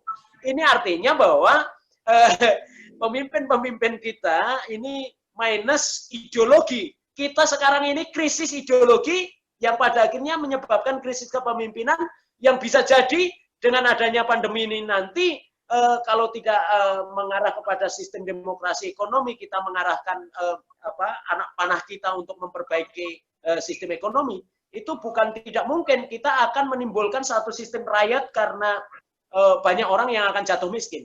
Hari ini kita sebetulnya sudah banyak yang jatuh miskin. Kenapa? Karena kemarin itu ada 115 juta, hampir separuh dari warga negara Indonesia, itu berada di tepat di garis kemiskinan. Yang daya belinya itu jatuh sedikit saja langsung turun jadi orang miskin. Hari ini sebenarnya separuh dari miskin, Mas.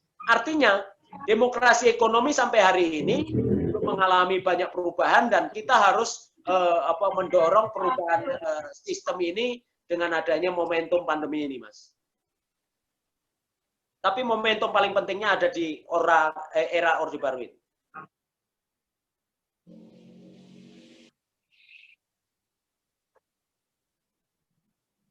Baik, itu tadi dari Mas Suroto. Ada yang lain lagi? Kita buka 2 pertanyaan. 2 pertanyaan terakhir. Silakan Mas Supri. Silakan Mas Supri.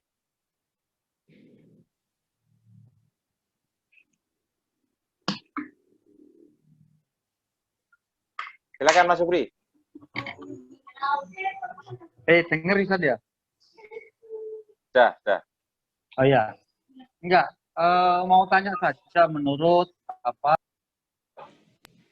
narasumber bahwa di samping ramenya soal penanganan COVID, itu kan juga rame sekarang soal teori konspirasi yang dibangun. Sehingga ada ngomong yang bahwa itu adalah bagian dari konspirasi kapitalisme global terkait bahwa itu penjualan vaksin. Setelah itu juga sekarang rame soal diskusi antara Deddy Corbuzier dengan mantan Menteri Kesehatan terkait dengan itu bukan pandemi yang terlalu besar, tapi ini sama dengan guru yang pernah dia tangani waktu itu. Nah, dengan kondisi itu, maksud saya dengan kondisi konspirasi teori itu, apakah relevan semua solusi-solusi yang diberikan oleh pemerintah terkait soal pemberian influence terhadap kebijakan ekonomi, terkait kebijakan ekonominya dan terkait dengan kebijakan yang berkaitan dengan rakyat ya, ngomong soal BLT dan macam-macam. Nah, apakah itu sudah masuk di beberapa pertimbangan yang muncul, ataukah memang kita itu malah tenggelam dengan teori konspirasi itu? Jadi kan seakan-akan begini, pemerintah ini lagi dalam masa berkabung yang sangat besar. Padahal tidak, kan? Tapi kita juga harus dipaksa untuk mengikuti rasa berkabungnya. Dengan mengeluarkan anggaran yang begitu besar, dengan mengeluarkan dana yang begitu besar, tapi pada nyatanya itu dana tidak dipergunakan sama sekali. Maksud saya, dana itu tidak pure untuk kepentingan rakyat global. Kalau tadi dicontohkan soal kartu prakerja ya, kartu prakerja itu yang ternyata ujung-ujungnya itu adalah pembohongan rakyat, itu kan sudah kelihatan. Sebenarnya nggak perlu dilakukan pun, itu bisa dilakukan dalam kaitan tidak dibutuhkan uangnya gitu loh. Nah, apakah dalam pandangan-pandangan itu sudah memenuhi bahwa yang kita pikirkan sekarang itu memang kita tidak terlibat dengan teori konspirasi yang mereka bikin, atau memang kita melibatkan di teori konspirasi itu sehingga kita juga terjebak dengan kondisi yang harus kita lakukan. Mestinya kita tidak perlu ngapa-ngapain, jadi kita ribut ngapa-ngapain, padahal kita nggak ngapa-ngapain juga nggak apa-apa. Itu yang mungkin minta penjelasan dari Romo Suroso ya terkait dengan beberapa kondisi itu, apakah memang kita sudah ikut terjebak dengan teori itu atau kita memang malah jadi melakukan program yang sia-sia. Terima kasih, Om Andre. Ya, itu Mas Suroto pertanyaan dari Mas Supri atau tanggapannya Mas Supri sampai keceplosan manggil Romo Suroto. Ya, Oke Mas Suroto, silakan menanggapi. Romo saya ini pastor juga karena harus banyak melayani. Nah, Mas Supri, di awal-awal pandemi itu kawan saya yang dulu mantan direktur penanggulangan virus di Biro Intelijen Negara, BIN, namanya Mas Isro Sasmiarjo, beliau itu kebetulan pakar di bidang itu. Dia sudah membuka istilah baru yang namanya epidemi. Epidemi ini adalah penularan-penularan yang eskalasinya tentunya agak sedikit mengagetkan, karena kalau virus itu eskalasinya, kalau dia tidak mutasi, dia tidak itu bioterorisme, itu tidak seperti itu. Tapi saya tidak berani berspekulasi ke sana, Mas. Karena apa? Karena itu harus merupakan statement ilmiah yang saya sendiri sulit memverifikasi karena ini bahasa intelijen. Kalau bahasa intelijen itu harus diterjemahkan juga melalui hasil-hasil riset, dan kita lihat bahwa lembaga-lembaga riset sekarang ini memang tidak banyak mempublikasi temuan-temuan ilmiah tentang teori konspirasi itu. Harusnya yang membuktikan itu adalah lembaga-lembaga riset yang punya reputasi baik, yang harusnya memberikan pandangan-pandangan atau opini-opini secara terbuka. Tapi hari ini semua masyarakat kita itu terdorong kepada satu policy yang disebut policy WHO, dan kita semua mau tidak mau karena organisasi WHO ini adalah organisasi kita, organisasi yang dimiliki oleh semua negara ya. Tentunya kita harus mengikuti apa yang menjadi arahan dari policy protokol yang dikembangkan oleh WHO. Nah, saya tidak berani berspekulasi untuk membicarakan masalah ini, Mas, karena saya sendiri bukan ahlinya. Saya juga tidak punya otoritas untuk mengembangkan ini, dan saya hanya berharap bahwa apa yang sudah terjadi dalam peristiwa ekonominya ini kita masih bisa menanggulangi dan juga masih bisa berimajinasi untuk membangun dunia yang lebih baik pasca pandemi ini. Atau satu sistem yang harus kita terima sebagai satu keadaan yang pada akhirnya kita harus berada di dalam policy ini. Jadi saya sama sekali tidak berani spekulasi, walaupun saya menerima informasi-informasi penting, tapi saya tidak berani spekulasi, Mas.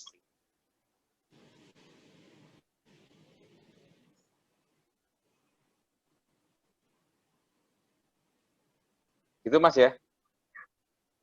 Ya, tapi yang jelas Mas Supri itu sekarang itu orang-orang kecil ini yang rasa cintanya terhadap keluarga itu melampaui nyawanya sendiri, ini yang harus kita jadikan perhatian serius untuk recovery ekonomi. Itu aja kalau saya. Silakan yang membicarakan masalah teori konspirasinya, silakan. Saya memang ada informasi, tapi saya tidak berani bicara panjang lebar. Ya, baik.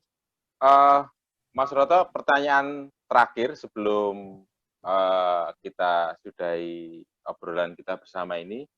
Dari Mas Coas, ini adakah undang-undang koperasi hari ini sudah cukup baik atau mumpuni untuk mengembangkan koperasi? Bahkan Mas Roto sempat menggugat ke MK pada tahun 2014 yang lalu dan berhasil dibatalkan. Itu Mas, pertanyaannya, adakah undang-undang koperasi hari ini yang sudah cukup baik dan mumpuni? Ini dari Mas Coas. Ya, Mas Koas, ini pertanyaan-pertanyaannya banyak ke koperasi dan regulasi ya. Menarik, tapi nggak apa-apa. Undang-undang kita disebut, Undang-Undang 25 tahun 92 itu disebut oleh profesor mentor saya sendiri, profesor hukum, pakar hukum koperasi yang disegani, namanya Profesor Hans Muckner. Beliau mengatakan, Suroto, your cooperative law is the worst in the world, yang terburuk yang ada di dunia. Dan itu kemudian tahun 2012 diterbitkanlah Undang-Undang 17 tahun 2012. Yang itu semua adalah kontinum dari Undang-Undang 25 juga.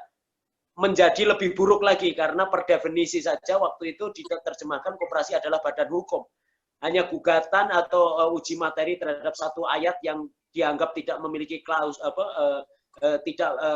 klausul yang tidak berakibat hukum ini, tapi ternyata hasilnya adalah Mahkamah Konstitusi mengabulkan permohonan kita dan kemudian dinyatakan inkonstitusional secara keseluruhan karena rohnya ada di situ. Dan kemudian apakah ada prospektus baru? Undang-undang ini kemudian setelah diputuskan oleh Mahkamah Konstitusi tahun 2014, pemerintah mengambil inisiatif membentuk RUU baru. Kemudian kemarin sampai detik terakhir itu mau dipaksakan di rapat paripurna 1 jam sebelum ditutup itu masih diagendakan, dan saya jujur saja saya berjuang mati-matian, saya berkomunikasi langsung secara direct dengan Menteri Koperasi dan saya memohon kepada Pak Menteri seperti perang puputan supaya agenda untuk mengetok palu undang-undang atau RUU yang buruk itu untuk dibatalkan, dan alhamdulillah dibatalkan sepenuhnya oleh DPR atau tidak dibawa di dalam rapat paripurna. Tapi di Undang-Undang RUU Omnibus Law itu saya sendiri sebenarnya mengusulkan supaya masuk satu yang mendasar adalah undang-undang tentang perkoperasian, tapi ternyata di Omnibus Law Undang-Undang Cilaka ini secara keseluruhan itu saya tidak setuju, tapi untuk pasal koperasinya saya setuju bahwa orang bisa mendirikan koperasi itu 3 orang. Seperti halnya yang dikembangkan di banyak negara tentunya. Sehingga orang akan mudah, anak-anak muda tidak perlu lagi berimajinasi dengan membentuk social enterprises dan sebagainya. Ketika memilih badan hukum ya harusnya koperasi itu gitu. Tapi hari ini Undang-Undang Cilaka ini saya anggap adalah undang-undang yang buruk secara keseluruhan, yang motivasinya adalah untuk mendrive investor driven, bukan people driven. Jadi menurut saya tidak ada alasan saya untuk menerima RUU Cilaka yang kemudian menjadi undang-undang. Saya tetap menolak sepenuhnya RUU Cilaka itu sebagai sikap politik saya sebagai warga negara, Mas. Jadi tadi ya kalau undang-undang itu undang-undang koperasi itu di Indonesia itu kenapa disebut the worst in the world, karena tentunya tidak menempatkan manusia sebagai yang supreme, tapi modal itu yang didrive oleh dana-dana pemerintah dan sebagainya menjadi proyek, itu yang menjadi supreme atau itu yang menjadi kuasa dari Undang-Undang 25 tahun 92 itu. Untuk prasyarat mendirikan koperasi aja malah justru dipersulit misalnya. Ini banyak yang kontroversial, bahkan banyak profesor juga yang mempertanyakan pandangan saya ketika saya tulis di media bahwa saya mengusulkan supaya mendirikan koperasi itu bisa 3 orang. Yang saya maksudkan adalah bahwa undang-undang Omnibus Law yang sudah menampung pemikiran saya itu adalah supaya orang itu mudah mendirikan koperasi, di mana inti dari koperasi itu adalah bagaimana menempatkan manusia itu lebih tinggi daripada modal. Itu yang menjadi inti, bukan jumlah manusianya. Koperasi Mondragon yang sekarang anggotanya 80.000, para pekerja, pemilik perusahaannya, itu awalnya adalah 5 orang anak STM. Dan di kasus banyak negara itu seperti itu juga. International Cooperative Law Guidance yang diterbitkan oleh ICA atau International Cooperative Alliance atau Organisasi Gerakan Koperasi Dunia juga sudah memberikan arahan bahwa koperasi itu di banyak negara bisa didirikan 3 orang, dan itu secara mendasar sekali. Itu sebetulnya secara prinsip sebetulnya yang paling penting itu adalah menempatkan manusia lebih tinggi dari kepentingan kapital atau modal itu hanya sebagai alat bantu, bukan sebagai alat penentu. Itu Mas, inti dari undang-undang yang baik itu. Tapi bukan hanya undang-undang koperasinya yang jelek. Hampir semua sektor undang-undang ekonomi dan menyangkut ekonomi dan kemasyarakatan itu banyak mengeliminasi koperasi, kemudian mendiskriminasi koperasi, bahkan mengeliminasi tadi ya, mensubordinasi. Contoh, Undang-Undang BUMN. Kenapa di Undang-Undang BUMN itu badan hukumnya wajib PT? Apa salah dan dosa koperasi kalau dipertanyakan kan gitu. Koperasi itu adalah badan hukum privat yang diakui oleh negara, badan hukum ficta persona yang diakui oleh negara, bersamaan dengan badan hukum yang lain, apakah itu yayasan, apakah itu PT, apakah itu koperasi, apakah itu perkumpulan. Tapi kenapa koperasi itu tidak boleh menjadi badan hukum dari BUMN? Itulah yang saya juga gugat dalam wacana-wacana yang saya kembangkan, saya diseminasi bahwa seharusnya BUMN itu dikoperasikan, bukan di-PT-kan seperti yang ada sekarang ini, yang pada akhirnya secara redundan, bahkan 4 pasal menyebut secara redundan, menyebut bahwa BUMN itu harus profit oriented. Selain kehilangan mandatnya sebagai PSO atau Public Service Obligation, Undang-Undang BUMN ini juga kehilangan rohnya. Kenapa? Karena sesungguhnya masyarakat itu tidak memiliki. Tapi kita itu hanya merepresentasikan.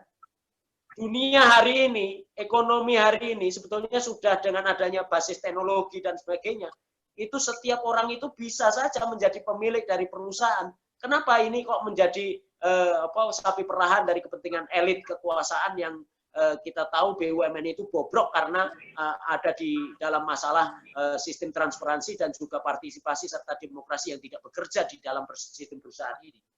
Itu Mas Koas. Saya bisa contohkan itu tadi undang-undang subordinatnya, undang-undang yang mengeliminasi. Contohnya adalah apa? Undang-undang rumah sakit. Undang-undang rumah sakit itu mewajibkan badan hukum rumah sakit privat itu wajib PT. Apa salah dan dosa koperasi juga? Apakah tidak ada koperasi yang berbasis rumah sakit? Di Amerika, rumah sakit terbesar di kota Washington itu Group Health Cooperative. yang namanya perusahaan-perusahaan listrik di Amerika yang masif, yang masuk 300 koperasi besar dunia, itu adalah koperasi dan dimiliki oleh konsumennya. Jadi konsumen PLN itu harusnya itu tidak ada masalah kenaikan tarif. Karena apa? Karena kalau tarifnya naik, mungkin dividennya akan naik dan akhir tahun kita akan punya tabungan setiap pelanggannya kan gitu. Nah, ini kan sistem modular perusahaan yang canggih koperasi ini yang banyak diadopsi oleh negara-negara lain, tapi di Indonesia itu tidak dipakai dan dihambat perkembangannya. Dan saya tahu kalau koperasi itu berkembang dengan baik, tentunya sistem konglomerasi kapitalis ini akan tersingkir dengan sendirinya dengan cara damai, dan mereka tidak menginginkan itu. Makanya ya mereka ikut mengatur-ngatur regulasi supaya koperasi ini tidak memiliki space lebih baik untuk porsi ekonomi. Demikian, Mas. Baik.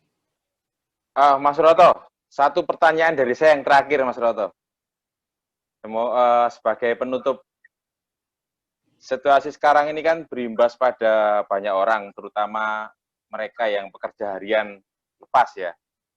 Banyak yang ter-PHK, kemudian banyak yang kehilangan pekerjaan. Kira-kira langkah atau strategi apa yang bisa dilakukan, Mas?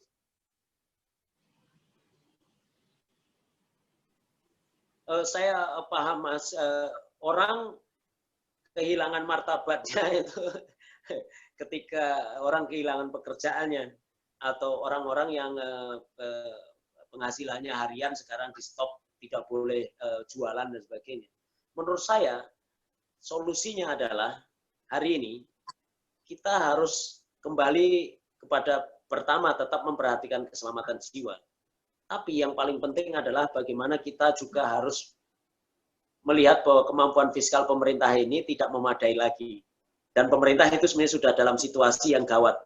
Dan diakui oleh pemerintah sendiri bahwa untuk PSBB secara serius, secara ketat, terus kemudian menjamin sembako atau makanan warga negaranya sudah tidak akan mampu lagi.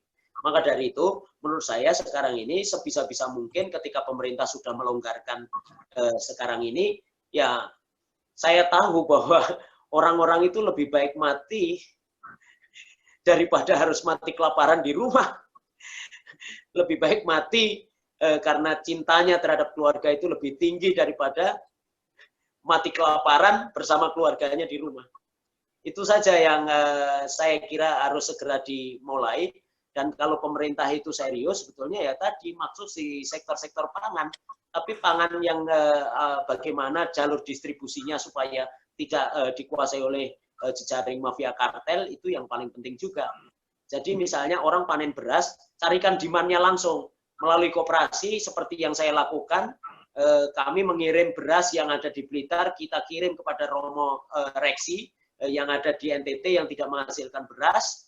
Nah, ini kan baik sekali, apalagi kita juga punya yang ada di NTB, sekarang ini juga mulai musim panen, kita juga akan berjejaring seperti itu. Jadi demand and supply-nya itu kita padatkan, tapi koperasi tidak perlu profit oriented, cukup untuk membayar gaji administrasi dan juga mungkin karyawannya yang bekerja untuk mengerjakan lobby-lobby bisnis dan sebagainya, atau mungkin ada sebagian sharing dari keuntungan itu adalah untuk yang bekerja.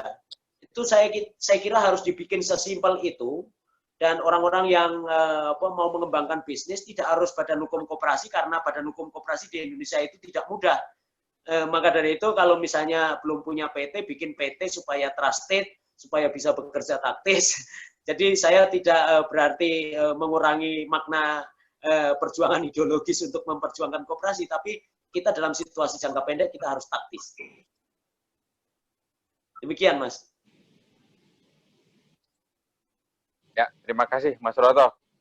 Kawan-kawan, waktu sudah habis ya, kurang 2 menit ya. Mungkin dari sekian banyak yang sudah kita obrolkan, ada beberapa hal yang sempat saya catat, yaitu bahwa sekarang ini ekonomi negara kita tidak sedang baik-baik saja. Di mana situasi jika kondisinya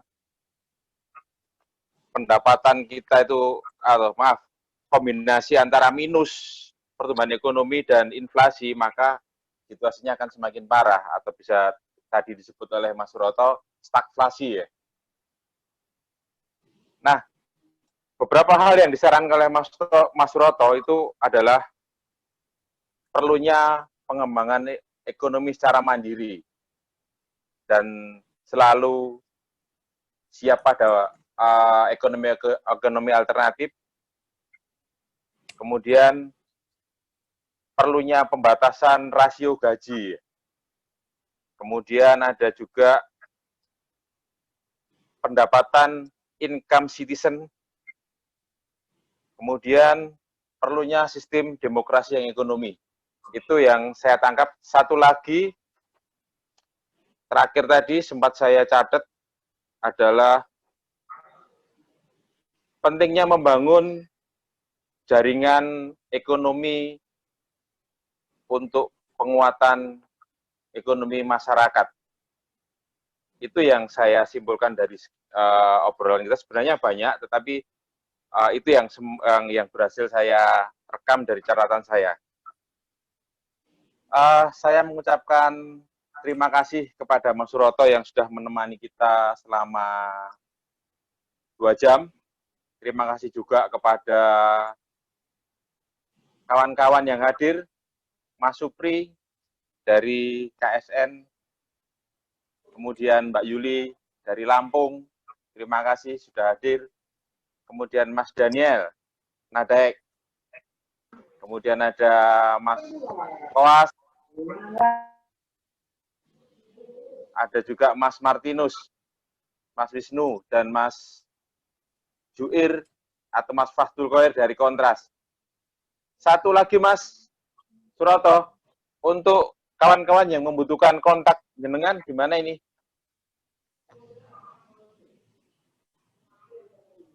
Silakan Bisa langsung Mas.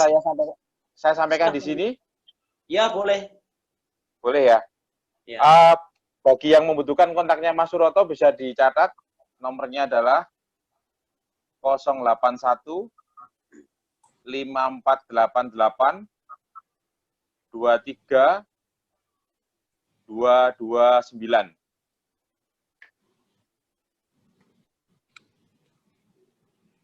Itu kontaknya Mas Suroto. Kawan-kawan, terima kasih atas kehadirannya di media online. Mungkin jika ada kesempatan kita dapat berdiskusi kembali, mungkin dengan narasumber-narasumber baru. Terima kasih dan selamat sore. Sampai ketemu lagi. Terima kasih Mas Adri. Sukses selalu untuk Romo, Suster, dan teman-teman. Terima kasih Mas Suroto. Suroto. Terima kasih Mas. Pak.